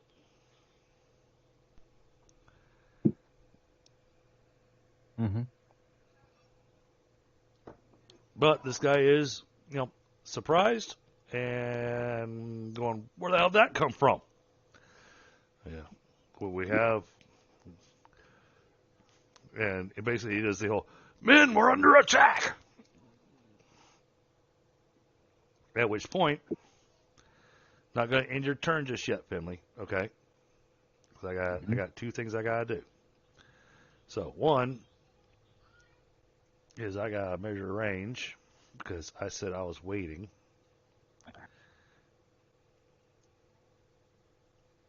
And look at that. That shot will not go through you. Nice. All right. And we aimed. Oh, God. This is... Yeah. Wow, this is going to be nasty. Mm-hmm. Target this guy. He may be saying, we're under it. Yeah. Hit him in the neck. And we're going to go for a Sally forward. shot to the eye. Oh, he ain't gonna say squat. Especially if he blinks twice. Get our accuracy. And then we got to come over here. And +1 to aim, +1 to aim, +1 to aim. Oh my God. And body part. Where's my body part thing? Eyeball. Eyeball.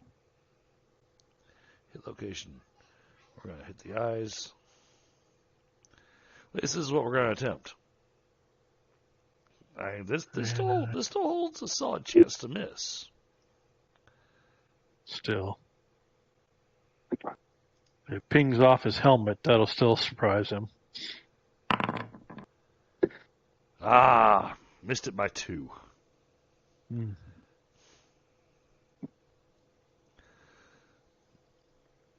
So, an arrow flies right past you. I mean, if you want to picture this, the arrow flies, because I know you guys can see my mouse. The arrow flies right in between, right in front of Finley, and then right past the guard captain, and buries itself in this pole right here. Mm-hmm. And all right, that was her, weighted action. So, and I've got to do the whole. Why did she shoot the pole? How did she shoot the pole? No, I said why. It was there.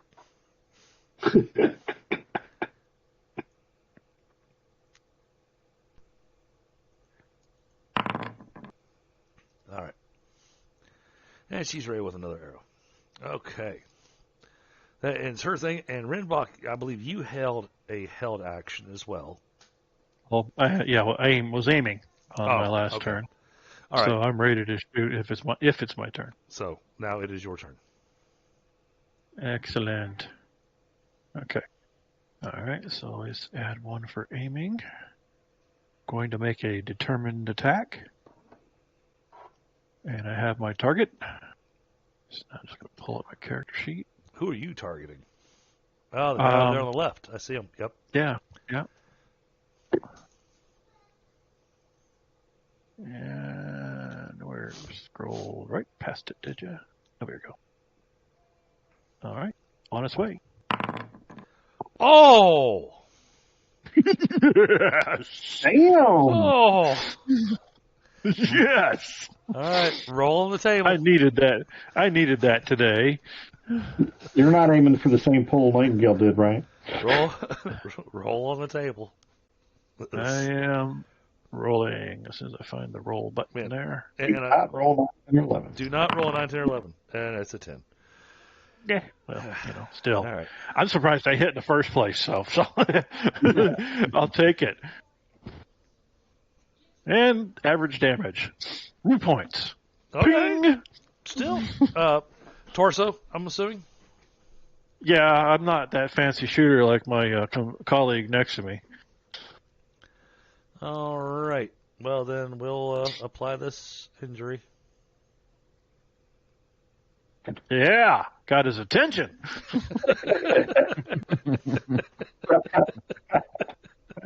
I dented that one of those scales.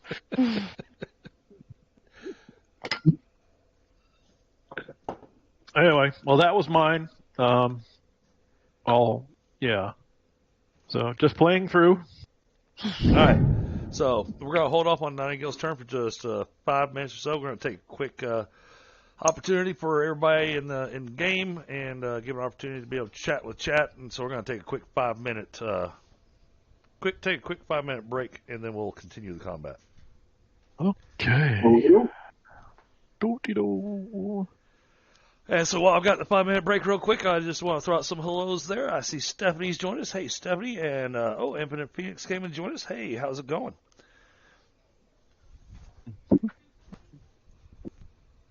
I hope you guys are enjoying this, and you're probably all going, what in the world is going on, and what game is this? This is a game that we make ourselves. There's... this is not so much of a video game as it is a... we use the internet to be able to play like we were sitting around the kitchen table.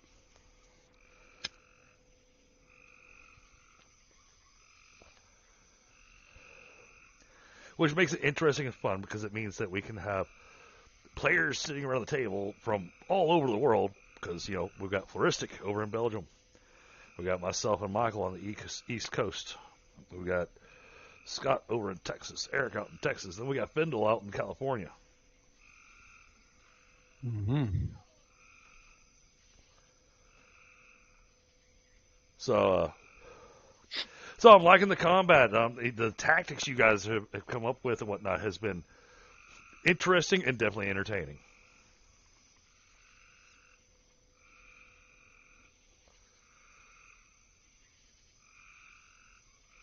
Yeah, and Scott, this time I actually put work into my guards and made sure that they were armed exactly how I expected them to be.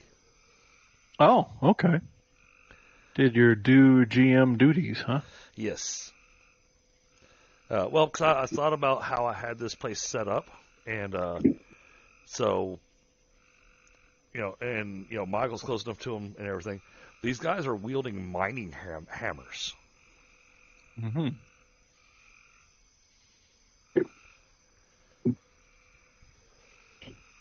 Except for the guy with the sword.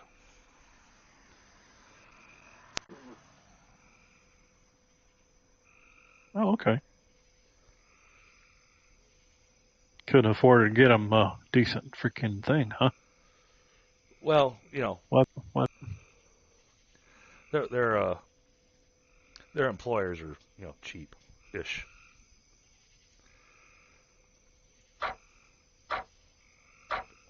Granted, their employer's dead now.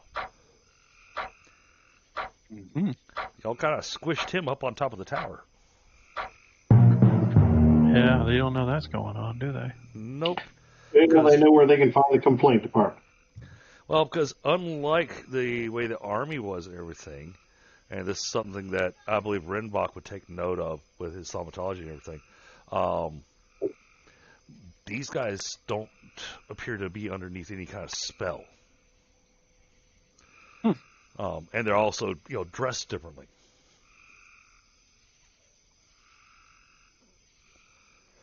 That was the big thing, is the armor and everything is different from upstairs.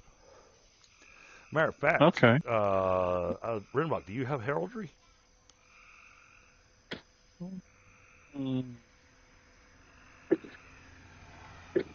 No, I really don't care about the politics of the day, apparently. Apparently. Okay. Although I do have, well, actually I do. I've got current affairs politics, but who anybody is, I rely on my intellect.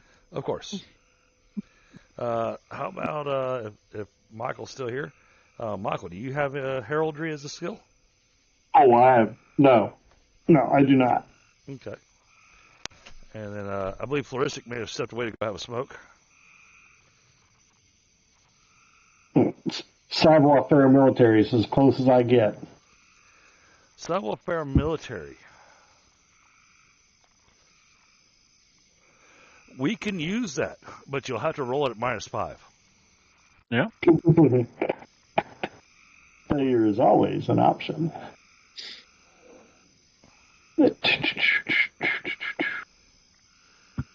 And the only reason I'm not letting heraldry be defaulted on is that this guy requires some more specific knowledge. Missed it by that much. And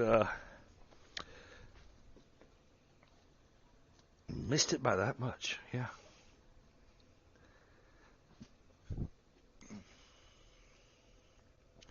Hey, Phoenix, I appreciate that. So we'll wait for Flaristic to get back before we pick up the next round. I mean, Michael, you've already had the ultimate kill tonight. I mean, even Oshtur couldn't have pulled that off, I don't think. Bill of the week goes to. Yeah, well, we haven't won the battle yet. Oh no, that's the wrong thing to have up. This is for something else, chat. And I know nobody knows what that means. But if any of my players are watching the chat, they're going to go, wait, what was that? And now they're all going to rewind the stream for a second to see what I put up on the screen.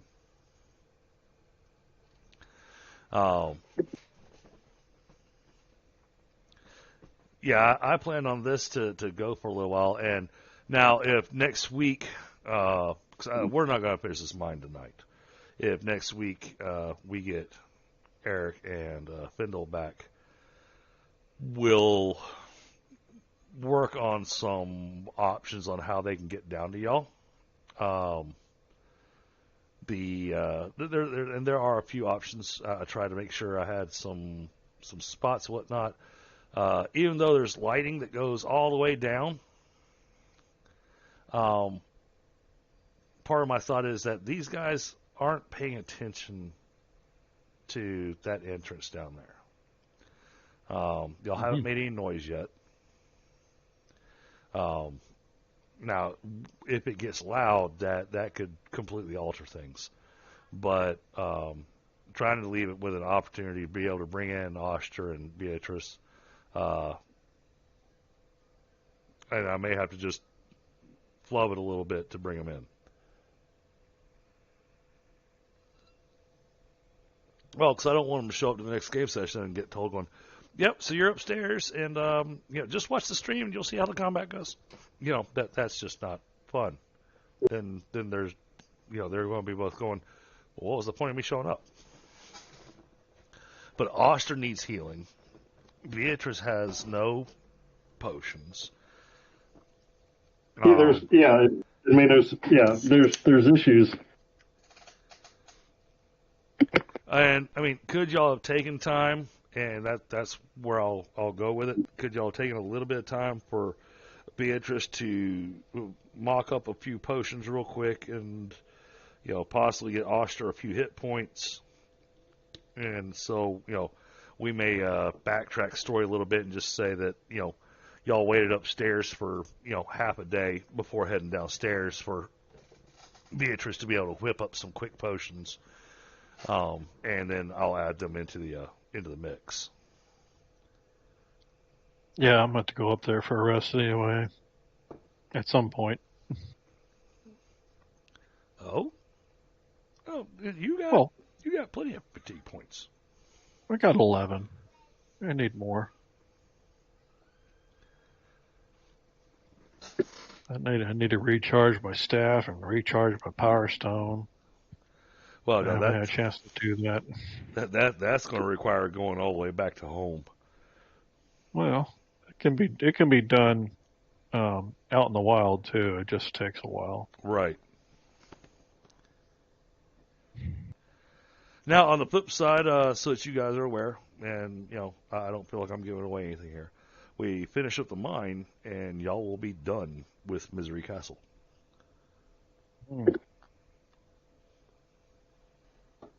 You will have finished this arc. Ooh. There will be things to discover and whatnot. So, yeah, I'm really geared up for this place.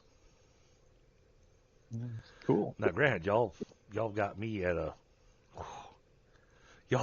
such a disadvantage right now. I'm just like, and these guys are going to be able to react to this. How? Yeah, I like GURPS invisibility so much better than I do any of the other invisibility from other systems. When you become invisible, you stay invisible. Yeah. It becomes a viable tactic.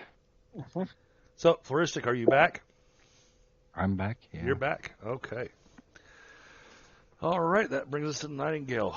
All right, Nightingale's going to take another shot. And not going to be as good of a shot, but you know what? I think while that guy's still in shock from the axe hit him, she is going to attempt the same shot.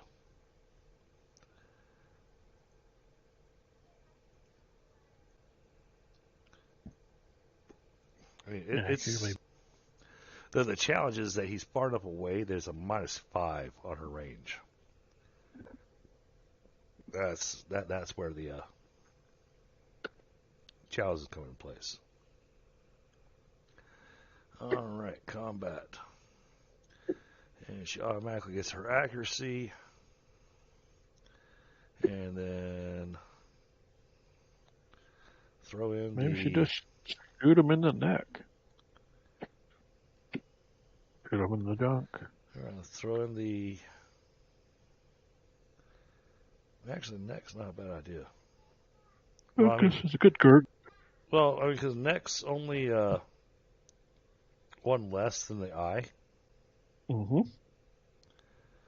But it comes with a asterisk. So that gives us a better chance to possibly hit.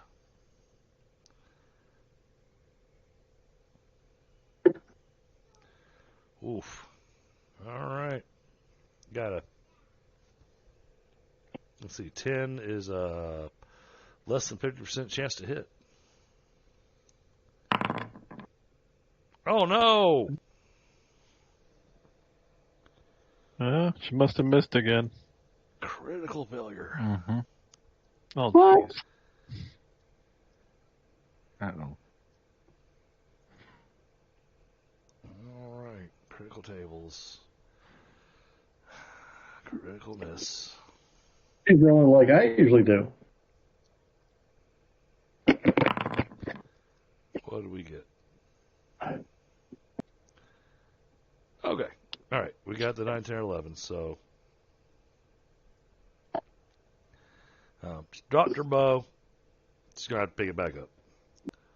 Oh, brother. Yeah, missing that first time really shook her up. But next turn, I will have her try to do something fancy to pick up her bow so she can go ahead and take a shot. So our captain there in the center is so far unscathed. Oh, he's scathed. Yeah, someone thunked him with an axe. Oh, that's right, the axe. Yeah. Hopefully, Finley will ask him another question. So don't forget, Kenparka, you need to do the fast. Yep. Fast draw. Let's do that first.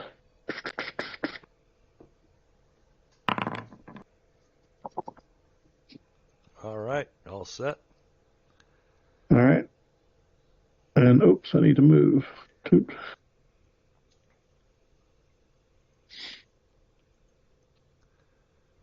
And to let you guys know, we've actually had a pretty solid viewership tonight. That's cool. And if you want to take 2 guesses on what I'm going to do, You're gonna try to turn his helmet into a sardine can. I'm going to go for his kidneys once more. Oh, going for the kidneys again. All right. It'll be a good thing. Why not? That's another nice roll. Yep, and they are still. Oh wait, forgot the stealth roll. Give me the stealth roll. Would it really matter? Probably not, but.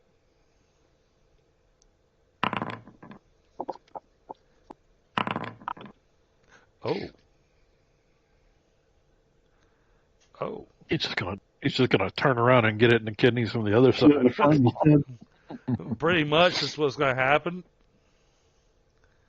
But he heard you.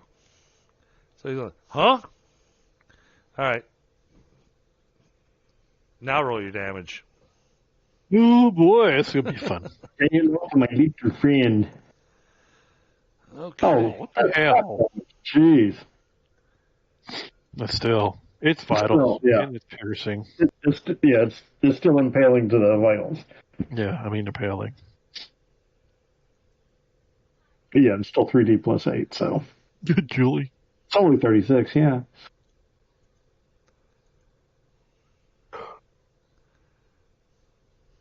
This one I'm holding on to.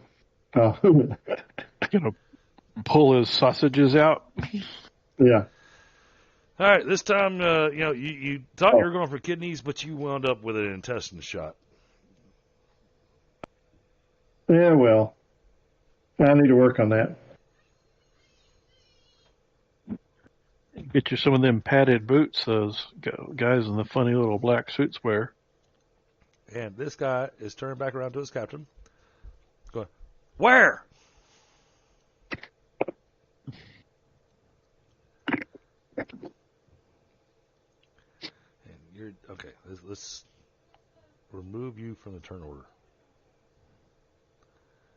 That's just annoying to have dead people in my.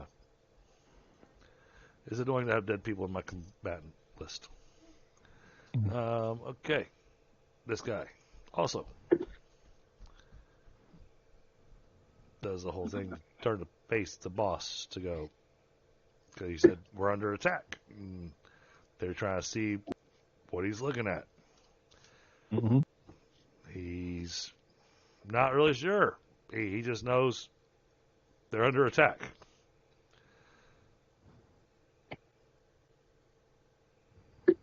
Oh.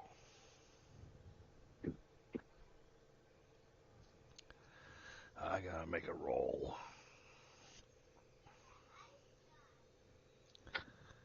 Because, yeah.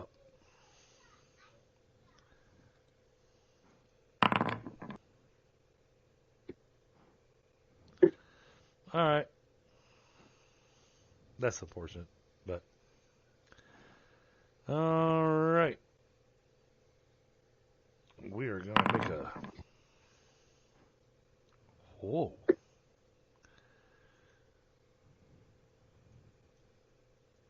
So, he takes that sword and just does a swing right in front of him. Flaristic. Mm-hmm. How would you like to defend? Because he actually has a reach long enough to hit you where you're standing. And the answer is proficiently. Completely. Absolutely. Deftly. Adroitly. Without fail. See? Aggressively. And this is why I gave the captains their two-handed swords, because I knew they had that reach of two. I had them in mind for Oshtur, because of his big reach. Uh-huh. That's what all the girls say. So I'm just gonna block it with my shield. Okay, roll your block. Now, Okay. I want to point out something. This is something I do want to point out to you. You block it with your shield, he's going to know you're there. Because he'll hit something. Whereas, if you dodge, he'll just hit air and not know where you are. And with a shield, you do get the defense bonus for the dodge. Okay.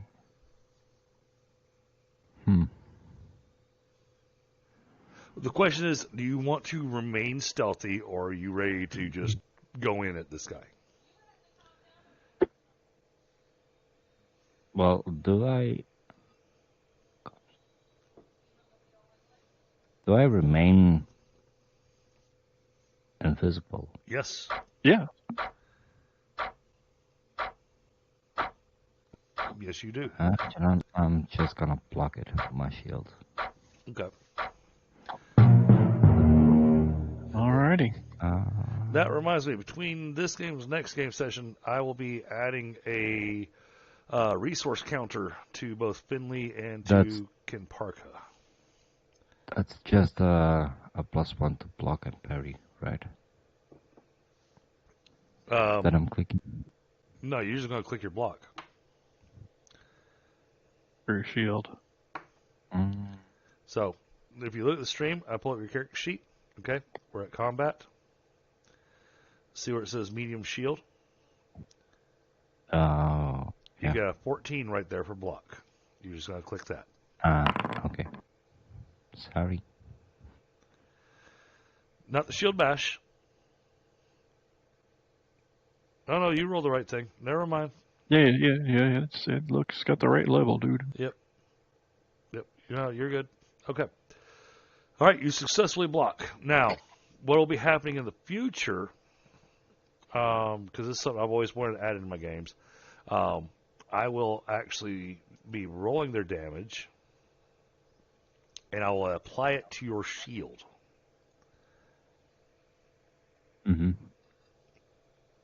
Not doing that tonight because I did not create the I didn't create the extra counter on your character sheet to be able to account for the shield's hit points and everything. So, part of the reason I want to do that is because when you're blocking with a shield, there's still a chance for knockback.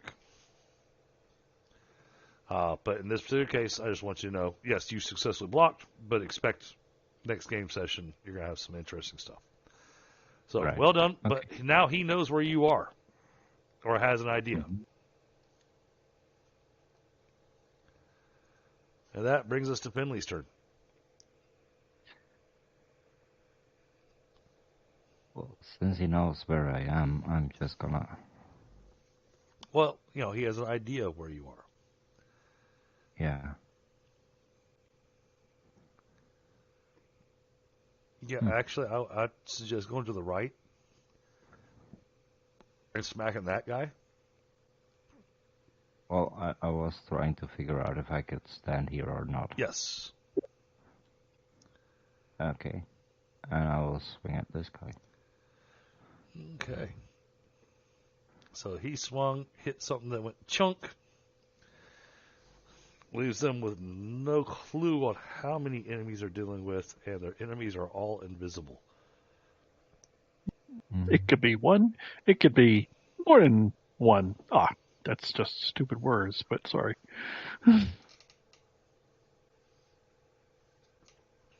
I'm gonna take a... You guys are doing awesome tonight.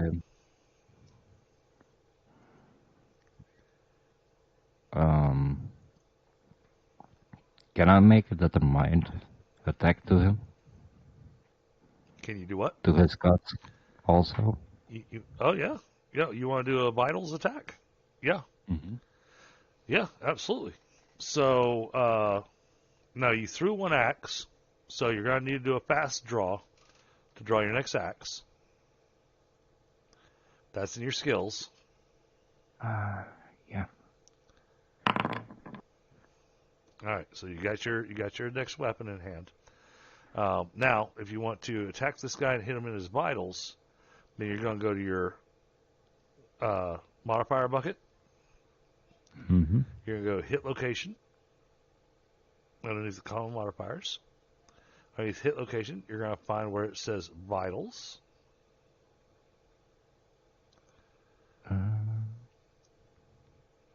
Although, you're doing cutting, so cutting doesn't really do extra damage to vitals.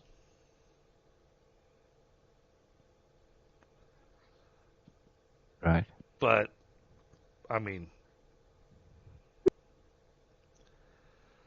if I were you,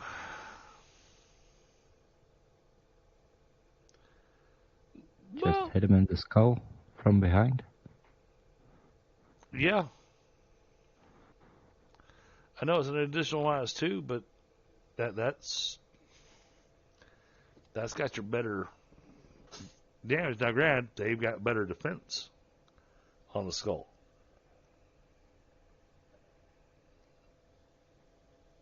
Or you could be a real jerk and go for a leg. And severing legs, now that's something Arms and legs are very useful.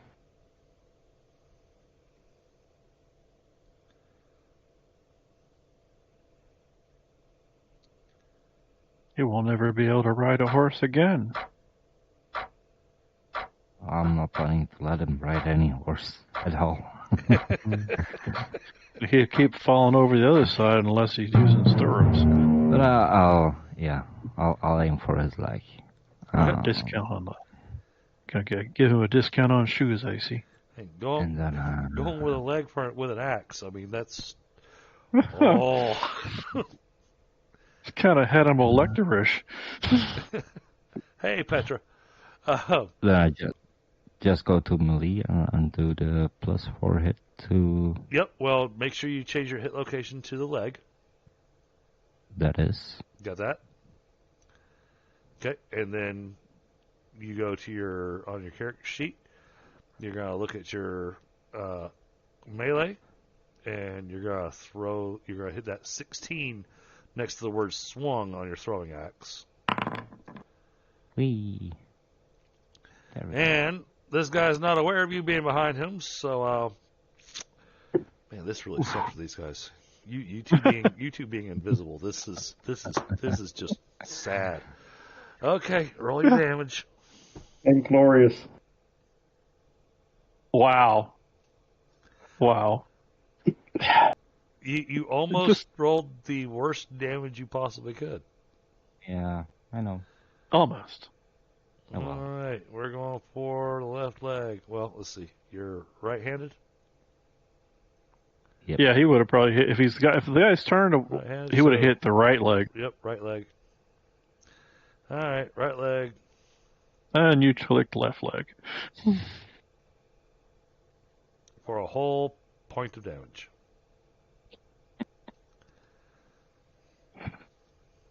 Killing it. Just killing it. All right. Who's up after you? That would be me. I'm just going to be reloading. Okay.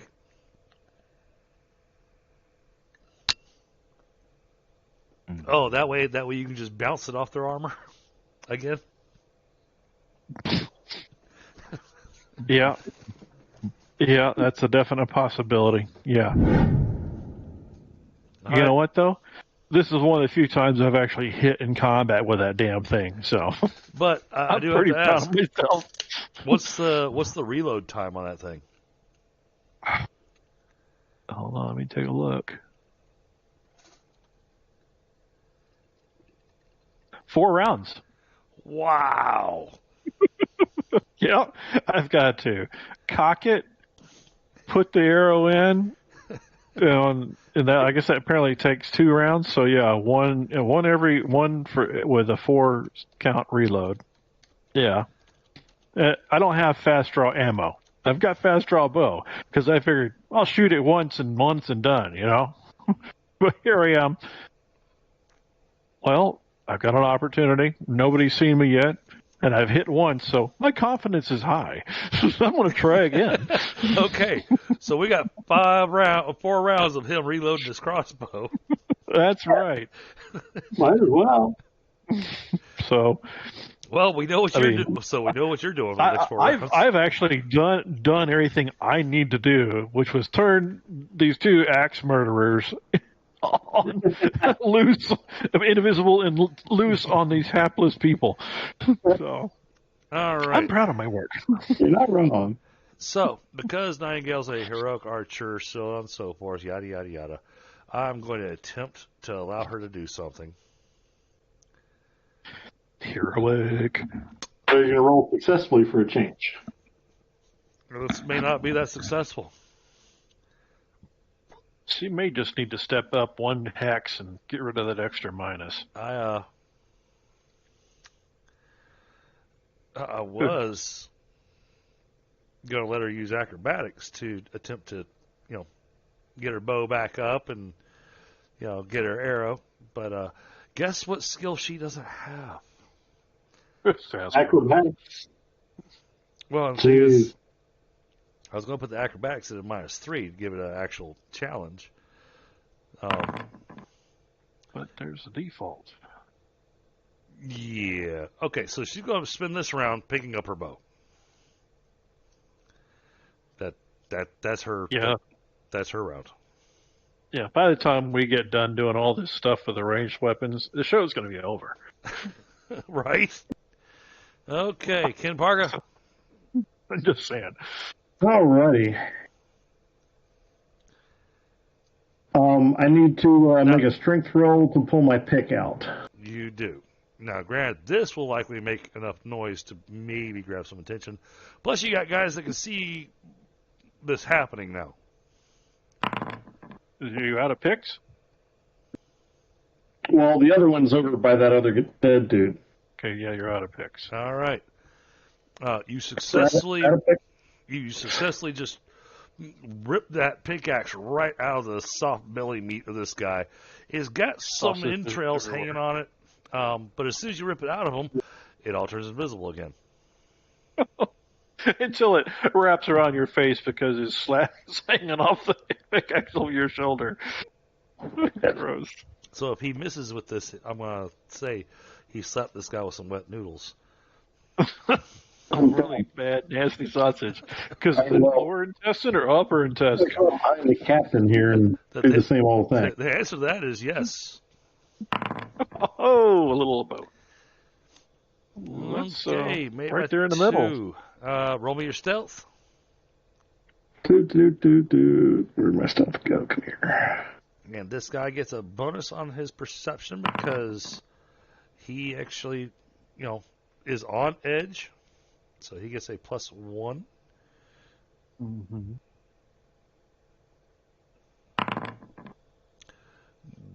Which wasn't enough. because he made it by one.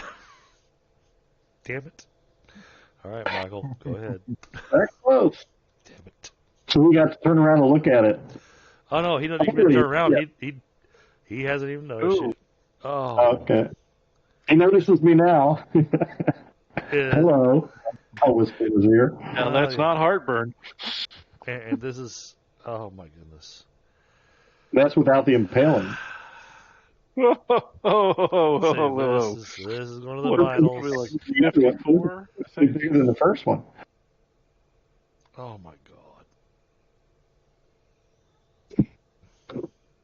Get them in the vittles. 3 points more than the last one. So he's dead. Or the first one, I should say.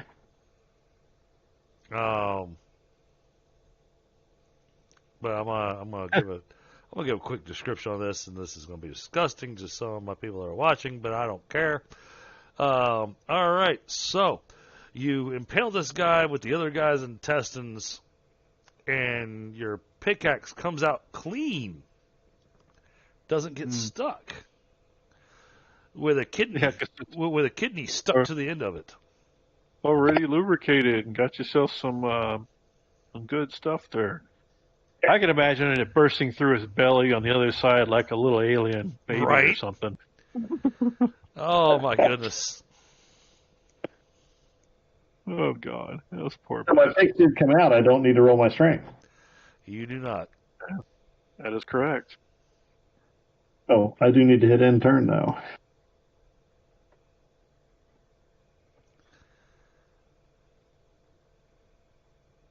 This guy just watched his captain get disemboweled by some invisible force.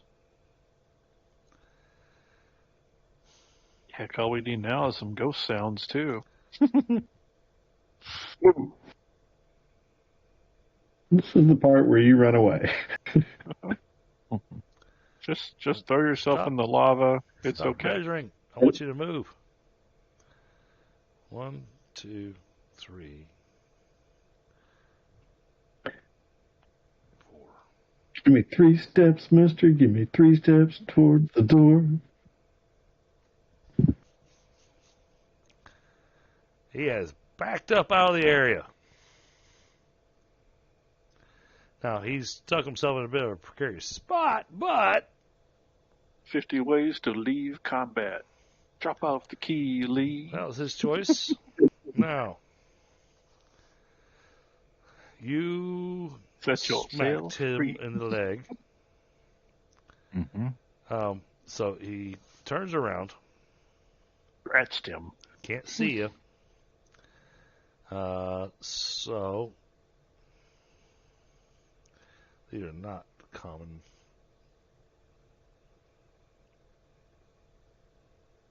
Oh, we don't have a. They don't have a.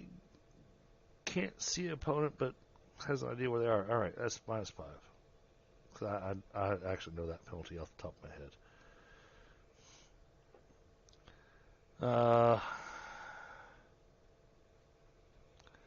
We're going to take a wild swing at you.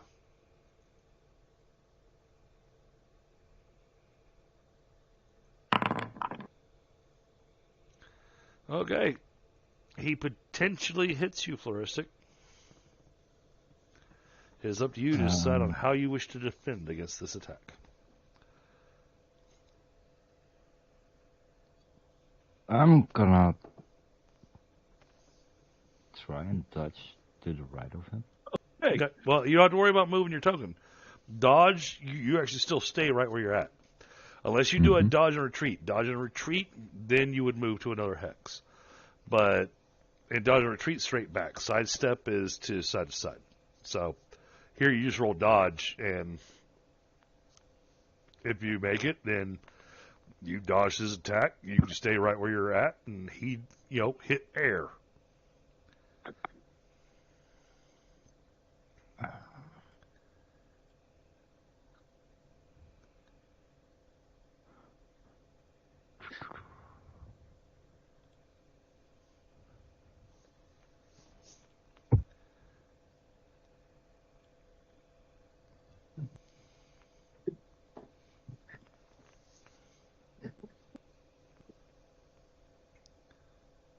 Flaristic.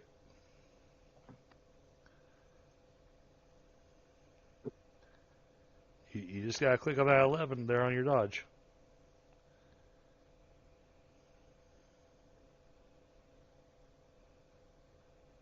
Are you there? Did we lose Flaristic? He's still connected on the game. I see that. But I'm not hearing him in voice. No, I don't see him either. He's not responding.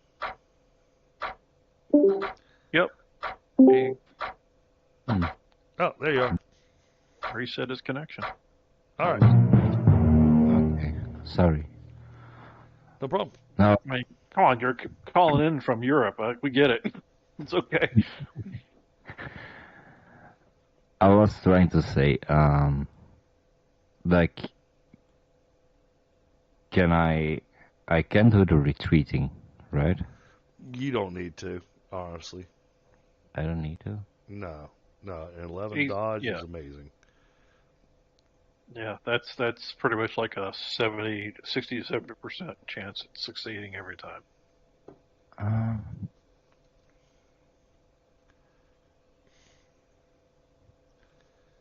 Oh God.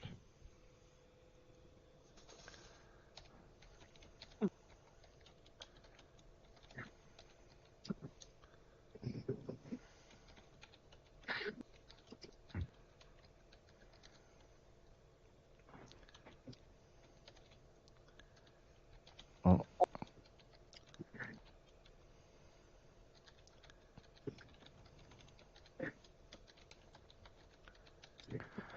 Oh man, I'm having real issues with finding everything. Accidentally clicked the button. Sorry.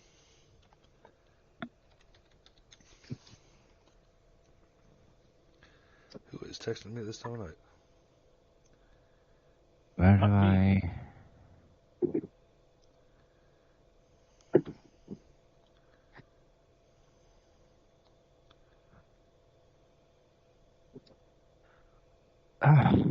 I'm sorry, where do I find my dodge roll? Okay, so you pull up your character sheet. Yeah. Hold on, where am I? Sorry, getting distracted by a work thing. So you double click your character sheet, you'll see your little area that says encumbrance, move, and dodge. You see a little highlighted thing that says light. Look right. Look at the stream. I've got your character sheet up. Yeah. Okay, right here. It's that spot right there where it says 11. This is what you want. Oh. That's where Okay. it's hiding. You dodged. Great.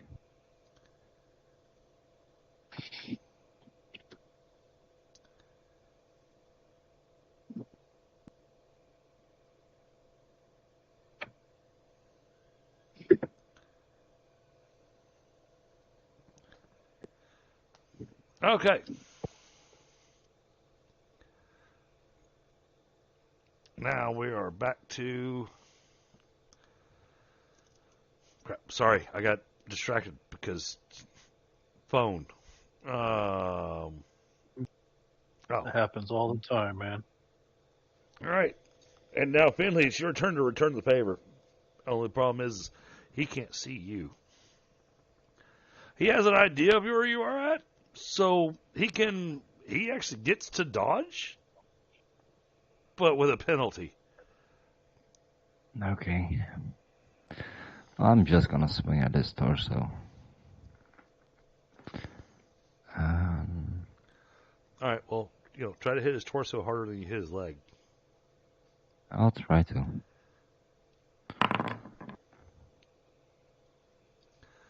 All right, let's pull him up. He gets a -3. Oh, man, that is massive on a dodge. -3 on his dodge. And, damn. He dodged it? He dodged. Okay. That's crazy. Apparently he zigged when you zagged. Yep. Okay. That was unexpected. All right. Well, that brings us to Rinvoq. Okay. Oh, wait. We already know what Rinvoq's doing. Rinvoq's doing that, yes. 2 more rounds. Understood. Rinvoq's on a countdown. All right. Nightingale. Yeah. Hey, Finley.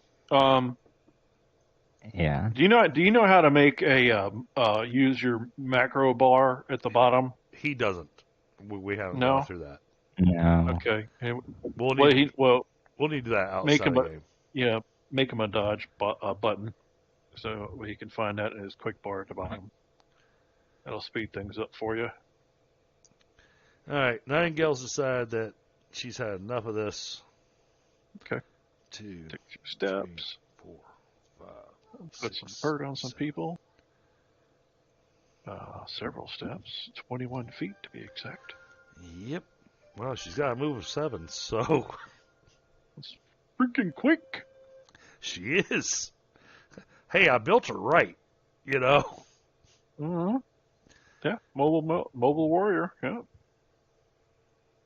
And being a heroic archer, that's now only a -2. Sorry, Finley. And then we're going to go with a hit location, and we're going to shoot him in the face. No. Jeez. No, we're going to shoot no. him. We're going to shoot him in the vitals. Okay. Reinforcements. And get our target set. That guy.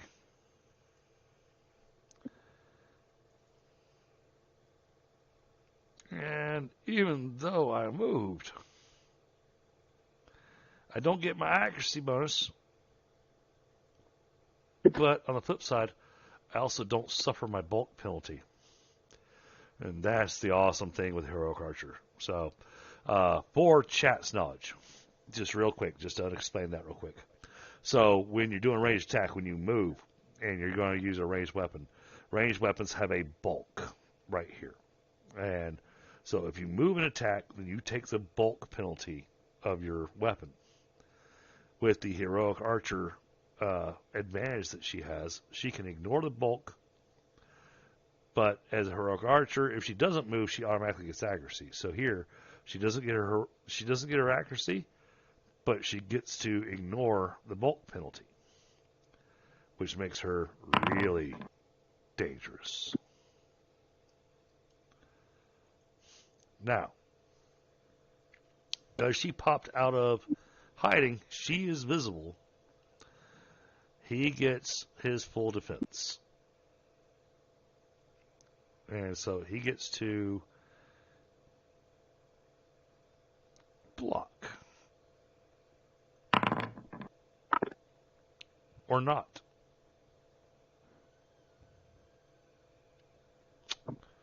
Wow, that sucks for him. All right.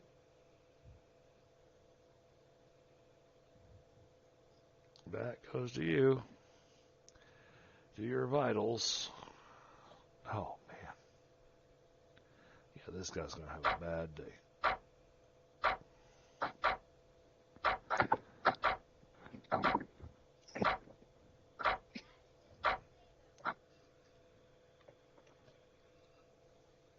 So, Finley, while you're fighting this guy, you don't see Nightingale because he's still behind you. Mm-hmm. But all of a sudden, an arrow comes from a weird direction and just goes straight through this guy's midsection. Right through the soft meat. Mm-hmm. And the guy falls over. Mm-hmm. He be no more. That's great.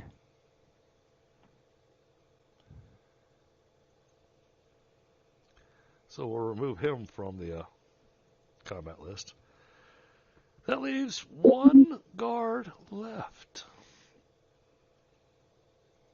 All right, the invisible Kenparka. You saw the other guy, and I do want to point out, I didn't put the walls in place and everything, but this crane is absolutely in the way. Okay, so I have to go to here to get through to him, right? Right. Okay. But you saw him run through there. I mean, I thought about putting the wall thing on the crane, but then I was like, no, because then that destroys the pretty pictures. Could have used a terrain wall.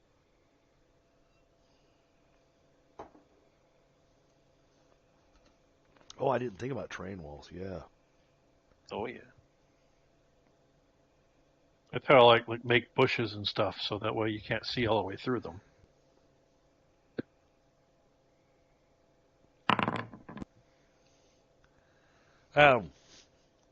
Okay.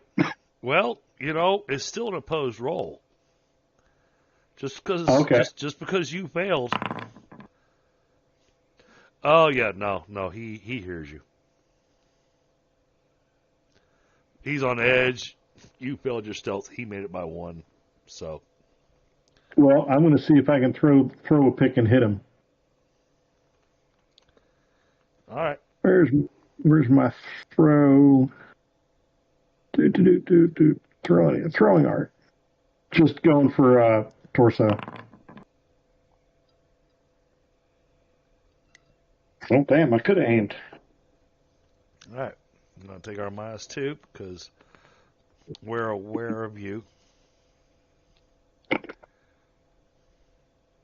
Actually, I'm going to make -3.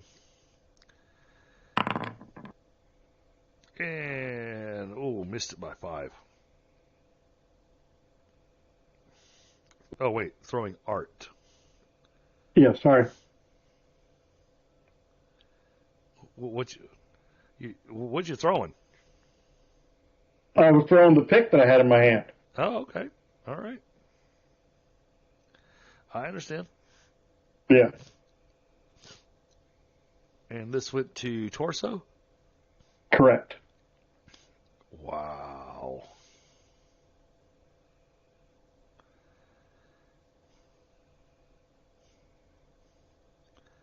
And he is now... That's it. That is that combat. All right, then. I want to regain both my picks and help Nightingale get her arrows. I'll put away my crossbow and the arrow. Or the bolt. At the moment, what I recommend... Oh, no, I can just do this.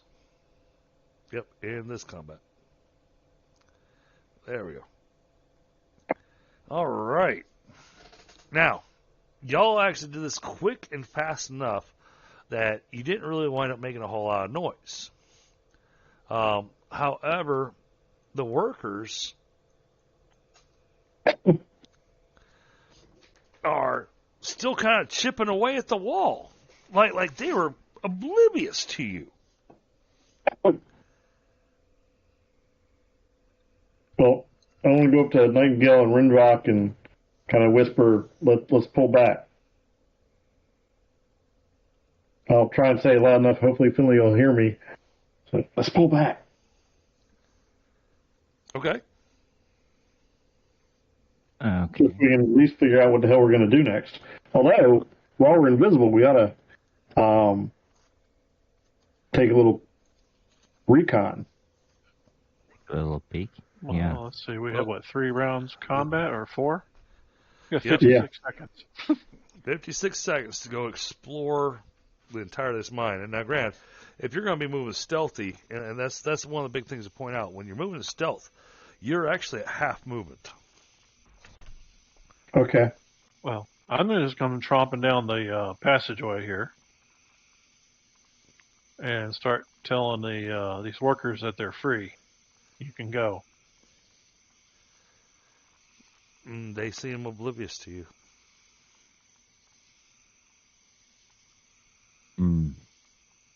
Is there anything noticeable? I do something to get their attention, or grab one by the shoulder and say, "Hey, stop working, go home." Okay, so when you grab them by the shoulder,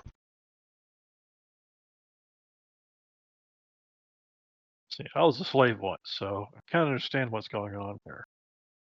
Think. They like they're not Link established. like Mic they're on. oh come on, like they're not comprehending you. Uh-huh. Okay, well, the nearest one, I'm assuming, is close by. Yep. I tried to take his tool away from him, and then I'm going to throw it into the lava. Okay, all right. Give me a strength check. Okay, sure. That'll be a lot of fun. I made it by 2. Oh my goodness, because, just an ordinary average strength guy. Yep. Well, I'm rolling versus 10, so I'm just going to hit my 3d6 and see.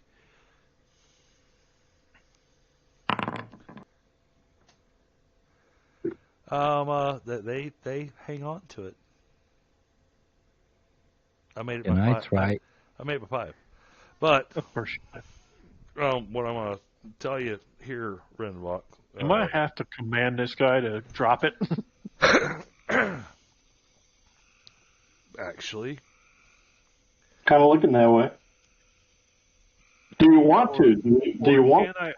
Can I tell that they're under under the influence of some sort of magic? that's where I was getting at. But using a command spell on them could give you the hint. I don't think thaumatology is going to help you here because this is the after effects of something, whether or not it's drug or magic or what. Okay. So, using a command spell might give you a hint. Although I heard Finley, he had an idea as well. I want to give him an opportunity to. Yeah, well, Okay. I want to remove the helmet of the fallen enemy in front of me. Ah, you want to see the markings? Because, yeah, take a closer look at them. There's markings? All right. He mentioned. All right. You Mentioned markings. you or remove the helmet that covered up a good portion of the face. Has kind of a tattoo that seems to signify something. Unfortunately, you're unfamiliar with that area. However, you have a wise old man with you. Yeah, that would be the guy that was trying to get the slave to not work. So You want to do the command spell first, or you want to come see what Finley's looking at? I'm going to think on what I'm going to do with the slaves and stuff there, and come over there and examine these unusual tattoos. After all, I have some too. So, hidden lore and magical writings, I assume? Not magical writing. Okay. Actually, I need to look at your sheet, see if you've got something that's going to work with it. Thaumatology. Let's take a look at your skills. Are these still human? Yes. Or... Yes, they are human. They're just schmucks.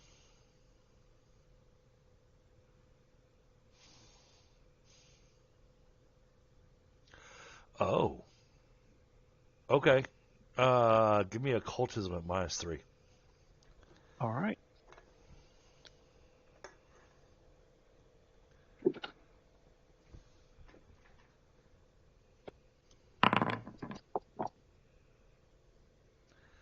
You vaguely recollect seeing these in some of your travels south during some of the minor incursions that have come. These are the markings of warriors from Falskardis. Of course. I recognized the scale mail earlier. Yep. From what? These are scale mail. These are Falskardian soldiers. And so, they're not supposed to be here because obviously we're in, Delphas? Yeah, I think. Yeah, well, not just Delphas, but you are just real quick for you. I will switch all over to the other map just to give you a view and to give an understanding. So you are. Oh, I can't do a shift click to make you just ping over to Misery Castle. Misery Castle's here. It's on the eastern side of the map, guys. Okay. This is where you are currently. Falscardus, just the border of Falscardus, going in a straight line, is 160 miles south of here. Actually, 170, almost 180 miles. Yeah. And that's with a straight line. Yeah. And that's if they got past Nolanor, which is a massive bastion of men to block Falscardus. So, how did these guys get here? Okay.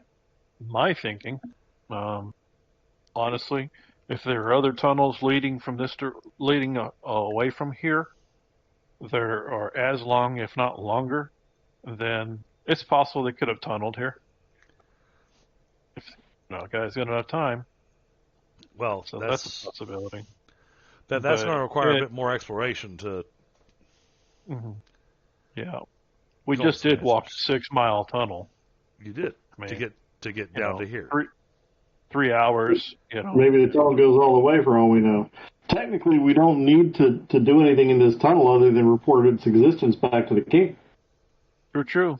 I mean, I can seal, a couple of the exits too. And oh, excellent! Yeah, but I want to make sure we need to figure out a way to get these folks out of here. But from where you're standing, you can see people. Because y'all got a pretty good vision range. Mm-hmm. You can see there's tons of people in here all working the walls, all look like they're prisoners. Yeah, and see, that's the thing. So I think there's some sort of effect or some sort of magical effect, either in effect or... something from that blood magic stuff maybe or something. Wearing off. Yeah. Now, I guess I need to detect magic or sense magic on any of the gear that these knuckleheads we just clobbered have. You can try that. So, you going to use the spell, or are you just going to use the Magery sense? Well, let's see here. Which is better for me? The Magery sense doesn't give you a lot of details. Yeah, it just tells you there's magic.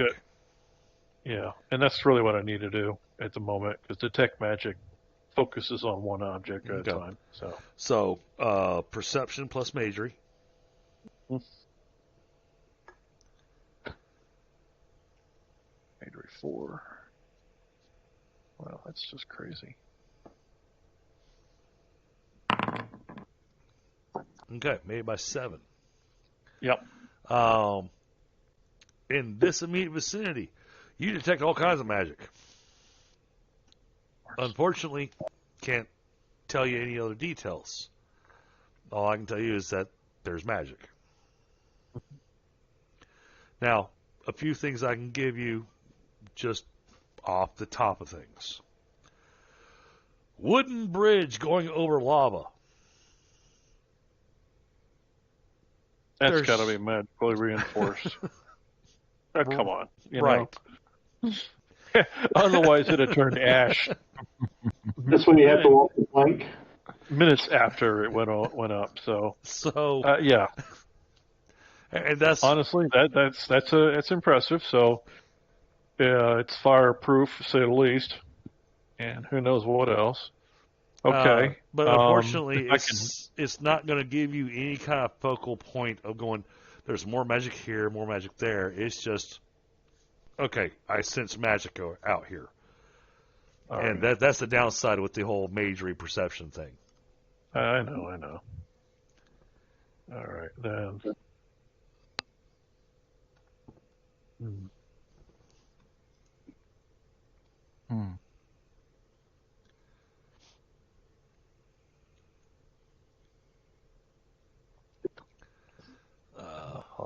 the wrong thing. That's why. Oh, Detect magic is a whole part of the book. pull that back up. Oh, nice. Okay. We got ourselves 11 likes on our stream tonight, guys. And Petra, I hope you're having a good evening. Yeah, I was excited because Petra recently started streaming his Pathfinder game, which is interesting because he's streaming it from a player perspective.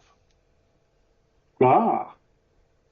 Okay, so with detect magic, I can focus on objects and determine whether it has any magic, whether it's temporary or permanent. Right, And but you have to pick the object and all that, and that costs mana and yada yada yada, so on and so forth. Yeah, I know. Do you have it to the point that you can cast it for free? No, I don't think I do. Okay. So then No, I would. I'm at 18 right now, so honestly, I so can collect this'll- them here. So this will be a GM hint to the player. Follow through with your command spell. That's something I'm going to have to do, but it's just for one person at the moment.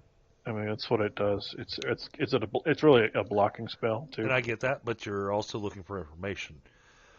Yeah. Use that, see what kind of resistance you get, and go from there.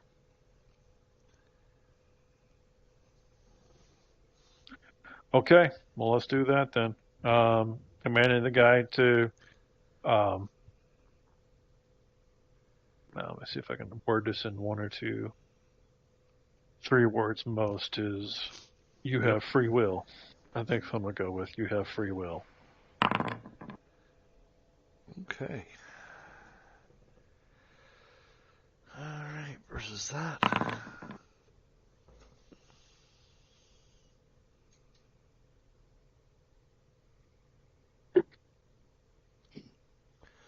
Damn it, how am I going to do that one?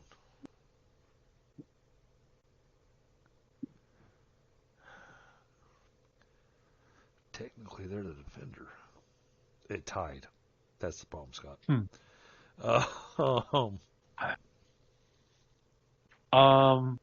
I think I don't know if there's a rule. If You know what? they have the rule like in D&D where the defender or It the does. player wins. Well, it doesn't have where the player, it has it where the defender wins. In this case, the person who casts the spell on them would be defending against your command spell. Yeah. So it would fault to them winning it.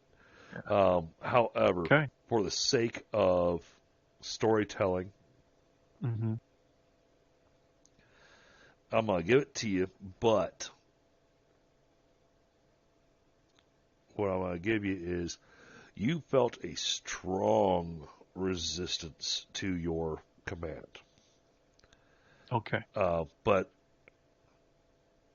once the spell took effect, this man shook his head.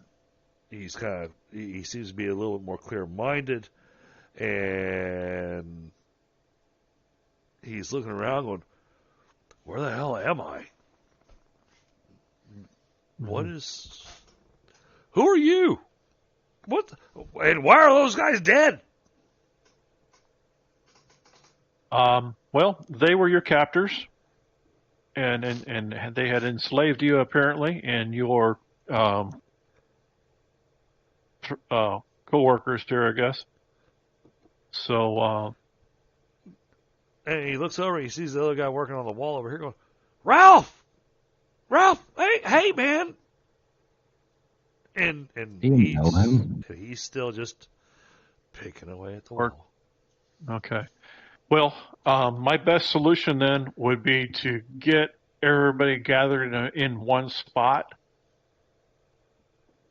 and I would have to cast Dispel Magic. Yep. Over the entire of an area of 3 or 4 yards radius, and that should break the spell.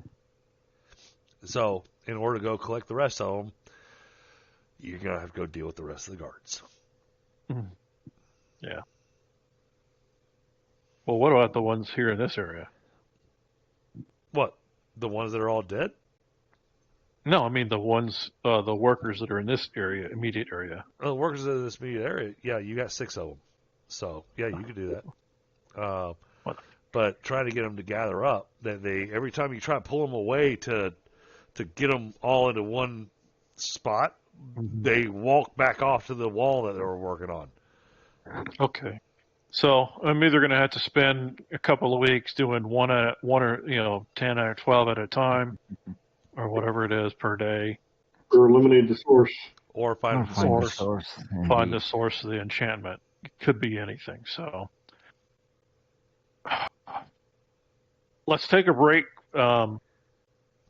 Take the gear that these guys had. Maybe we can analyze that out of this area and determine Are me that and has any Kenparka magical. still invisible at this point? No, it wouldn't have lasted that long. Like I said, 60 No. seconds is all you had. Now, are y'all going to try to completely strip these guys, or you just want to get specific gear off of them, just anything that seems important? I would say probably anything that seems important, particularly of high quality make, because you don't enchant junk. And I hate to say this out loud, but thank God Eric's not here, because he's going, nope, I'm stripping them right now. Well, actually, I have a thought. Do those shields have any sort of emblems on them? The shields? No. No heraldry, but we figured it out anyway. Yeah, Okay, they're so they did have the heraldry thing. Okay, and what size shields were they? medium light shields. All right. If we can manage to do so, I think it would behoove us to take,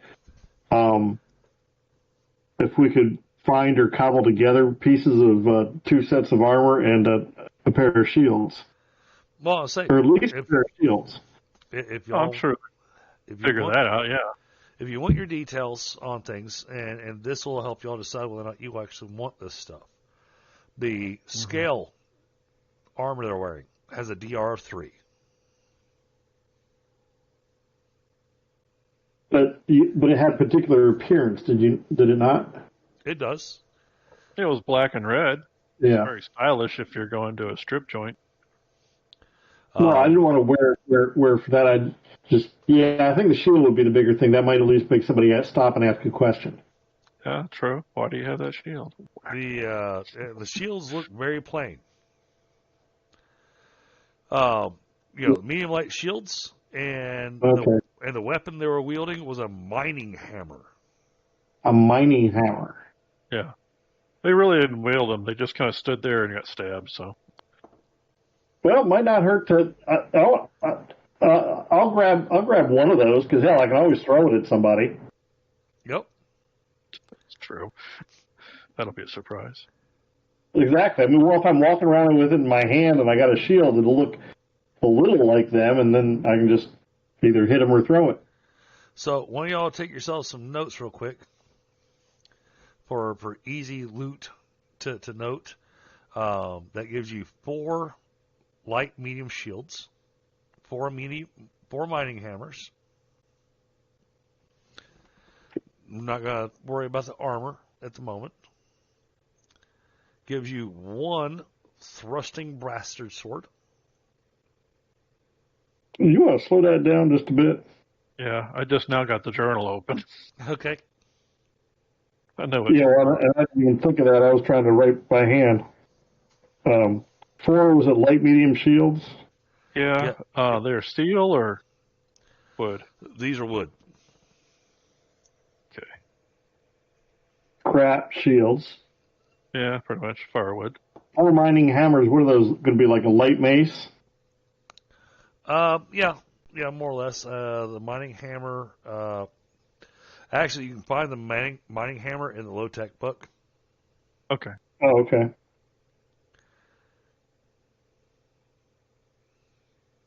All right. And nothing else will be something great to throw. All right, 4 hammers, 4 shields, and what was the sword? A thrusting bastard sword. Oh, that's nice. Yeah, that's the preferable one out of the 2 styles, by the way. because it's. Well, I have a regular thrusting broadsword. But... Now, I call it a thrusting master sword, but the sword actually has some insignia and some stuff on it. Scott, I'm going to save you from having to do a detect magic or anything on there. There's nothing magical on it. It's just decorated. It is what is referred to as a captain's blade.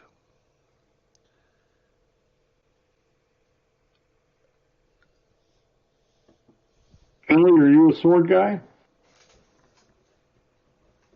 Who, me? I think he meant Flaristic. Me? Oh. Oh. I mean, It's I'm more pretty. of an X-Man.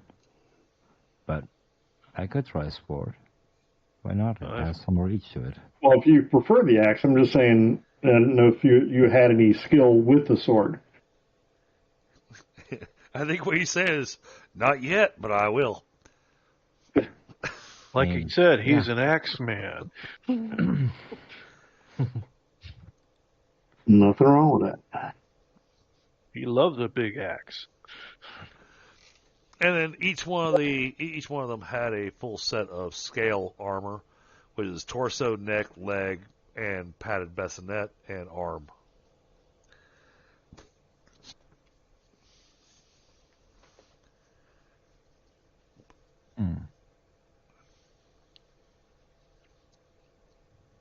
But man, you guys made this combat. On one hand, you made it complicated. On the other hand, y'all made it just so easy on yourselves. I mean, wow. That invisibility was brilliant. Oh, yeah.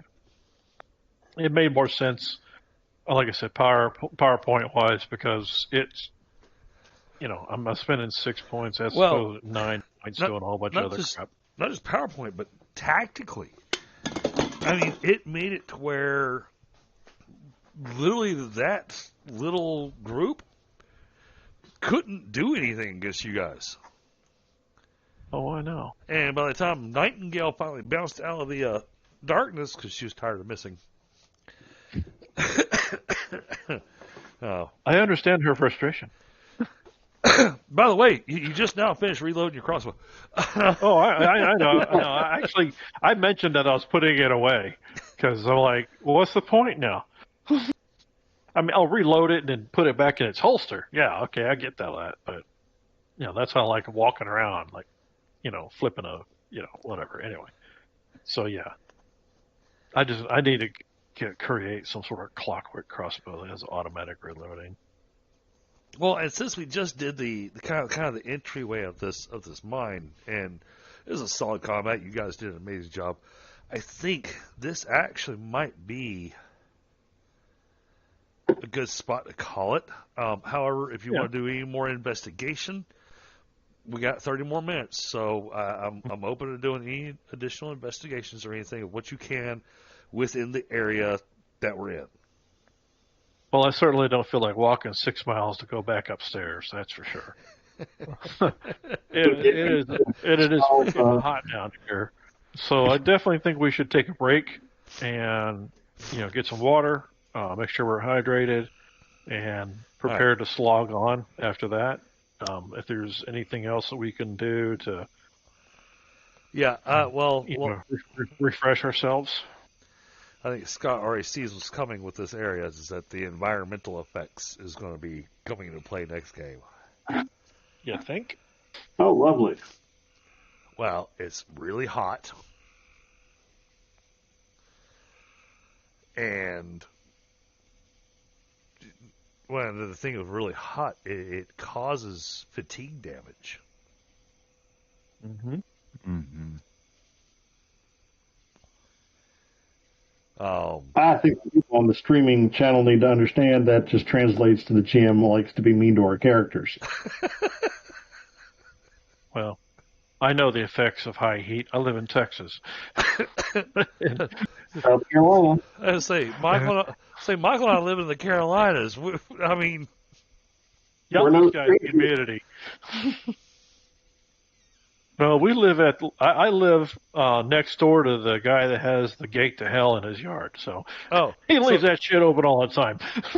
So what you're saying is that we can say that, oh, you'll be fine in here. It's a dry heat.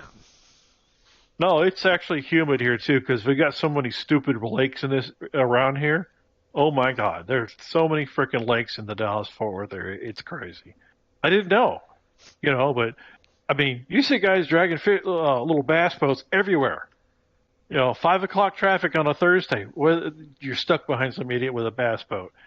Oh man, it's because there's so many lakes. You got like Lake Louisville, Lake Worth, Lake Worth, Eagle Mountain Lake, and those are just the ones within the 5 miles of here.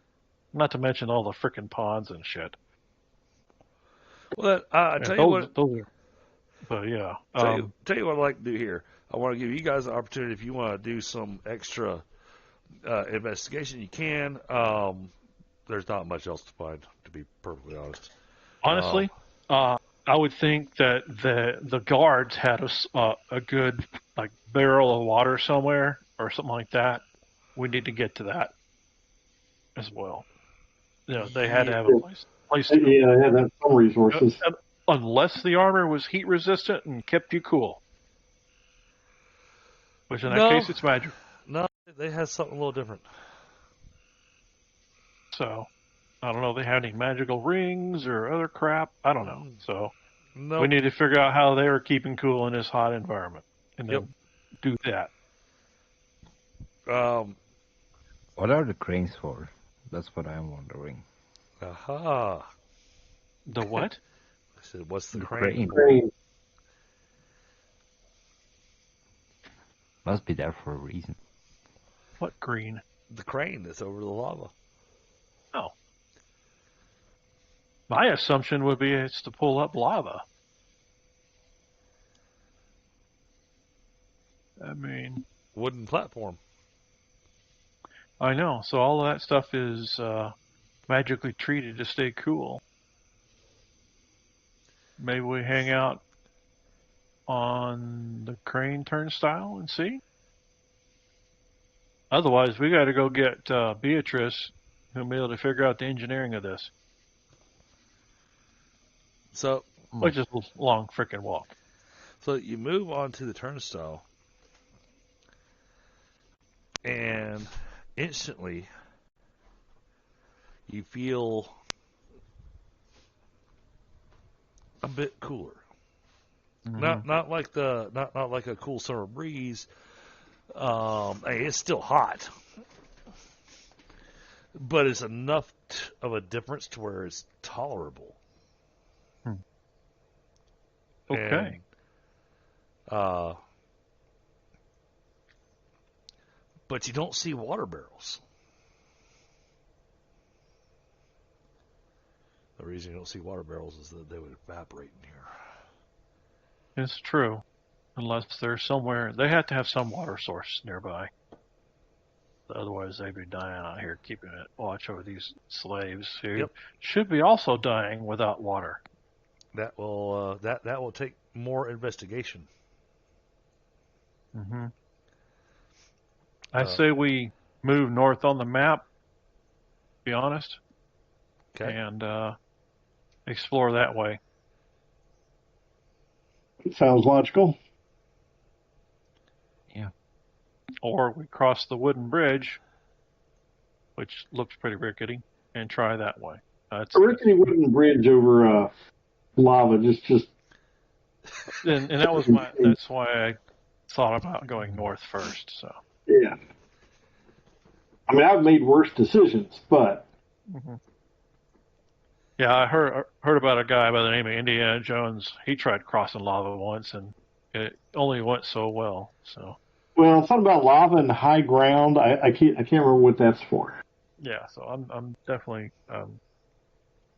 Yeah, so that's what I want to do. Out of personal curiosity and personal gratification, what do y'all think? What do you guys think of the map so far? Oh, it's pretty. That's a pretty mapping, yeah. Mm-hmm. I like the fact we haven't fallen in. That's true too. Yeah. I don't want to know how that goes. Well, just let Scott throw down a grease spell, and you'll get to find out. Yeah, armor's not going to protect on that. Tap doesn't cover everything. No, it's definitely not. All right, so y'all want to head further north. Honestly, once you get to about this spot, we'll have to stop because it runs the potential of starting in the next combat. Yeah. Or, and I'm just throwing this out there, y'all stay where you're at. You found yourself a good spot to kind of take a rest because, I mean, Rinvoq, you can get inside that crane there, and you'd be able to take a rest to be able to regain. Yeah. I'm all for giving him a chance to catch his breath. Yeah, that'd be good because without it, no invisible.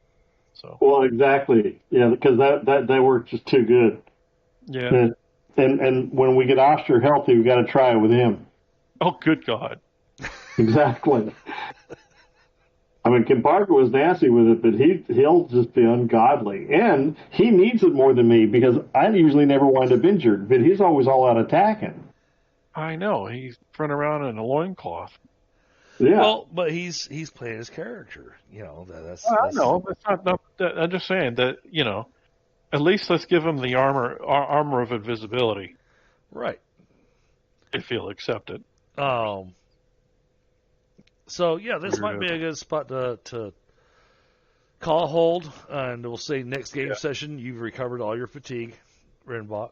Yep, so gonna have to. Well, I'll say go ahead and put your fatigue back up to max. That way we've already got that out of the way. None of you guys got hit in this combat. Oh, flawless victory. That's true. So in that case, I'd like to take this last 10-15 minutes for chat. If they have any questions for myself or any of the players that are here, please post up your questions now, because now will be a good spot for a Q&A for those that are watching.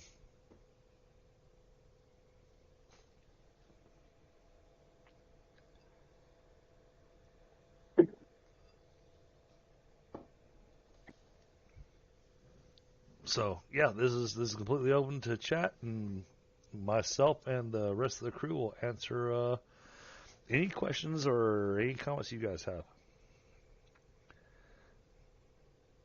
And I see Infinite Phoenix has already said, he's already said, man, this is so awesome.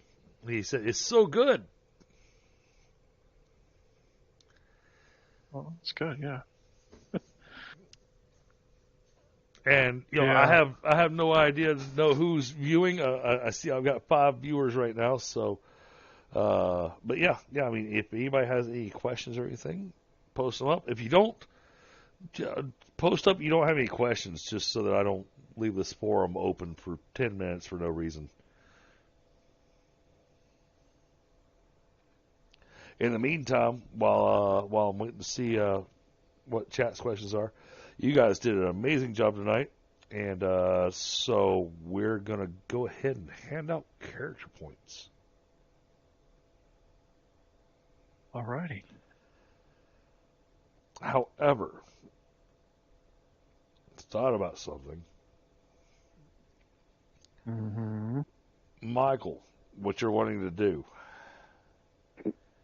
Not till after the combat stuff's resolved. Right. Once we started combat, I figured that. That's fine. Yeah, well, it's always the whole, when we into ARC, that's when I'm open to bumping up attributes. I just wanted to make sure where we were in that spot. Yeah. No, I got no problems. I can wait and hold off on it. It's no big deal. Okay. That is my intention. So, you guys did an amazing job. I mean, you guys, oh man, I hate you guys. I know you do. Well, this was awesome. That was brilliant. With the brilliance and tactics y'all did, that I can honestly say I didn't see that coming. I'm giving 3 character points. All right. And look, y'all took down that entire patrol with no Oshtur and no Beatrice. Yeah. And Nightingale was damn near useless. Neither was I. Hey, I hit somebody with a crossbow bolt. You did. I hit somebody.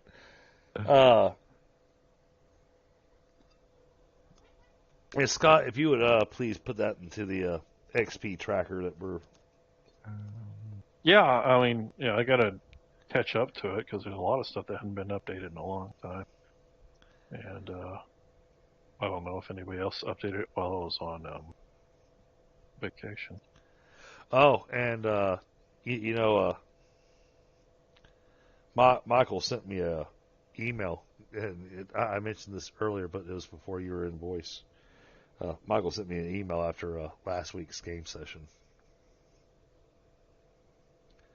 And his email, his subject line said, "Congratulations," and I'm sorry.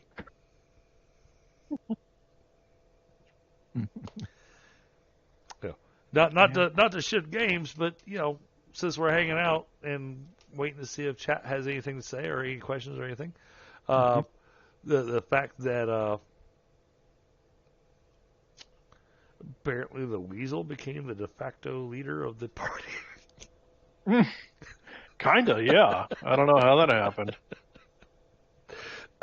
So, of all the creatures on God's green earth to have as a leader.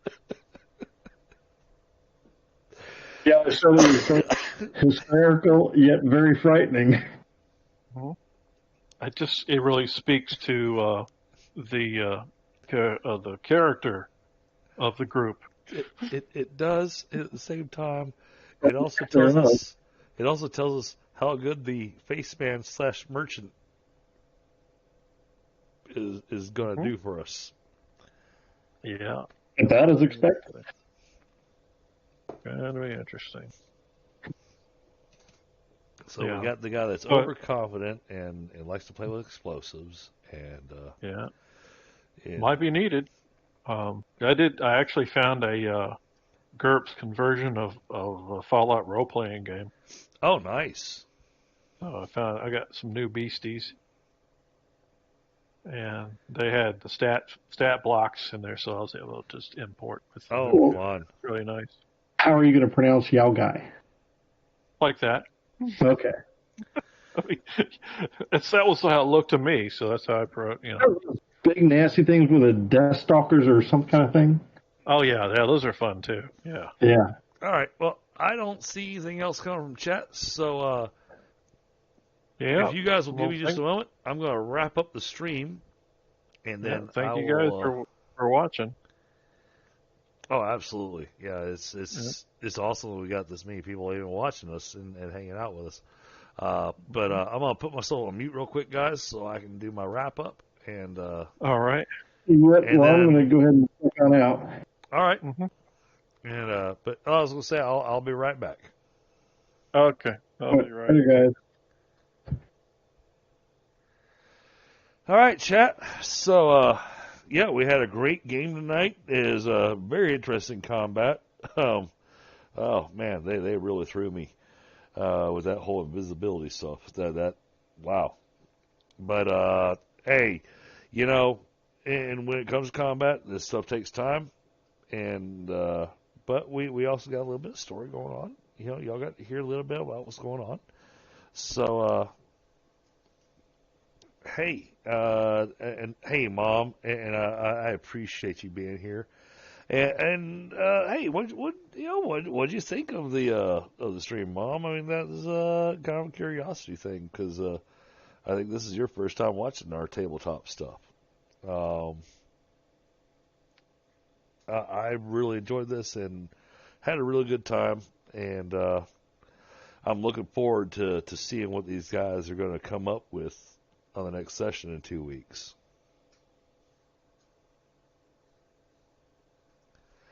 But beyond that, I am going to go ahead and look at wrapping up tonight's stream.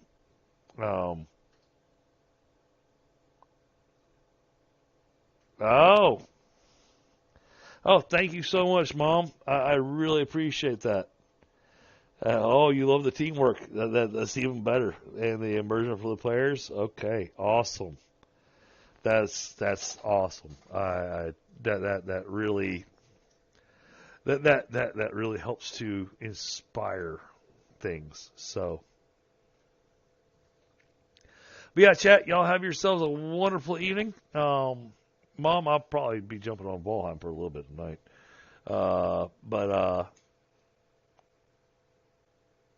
Yeah, this has been awesome. I'm looking forward to our next session. So, you guys have a wonderful evening, and I'll catch up to y'all on the flip side.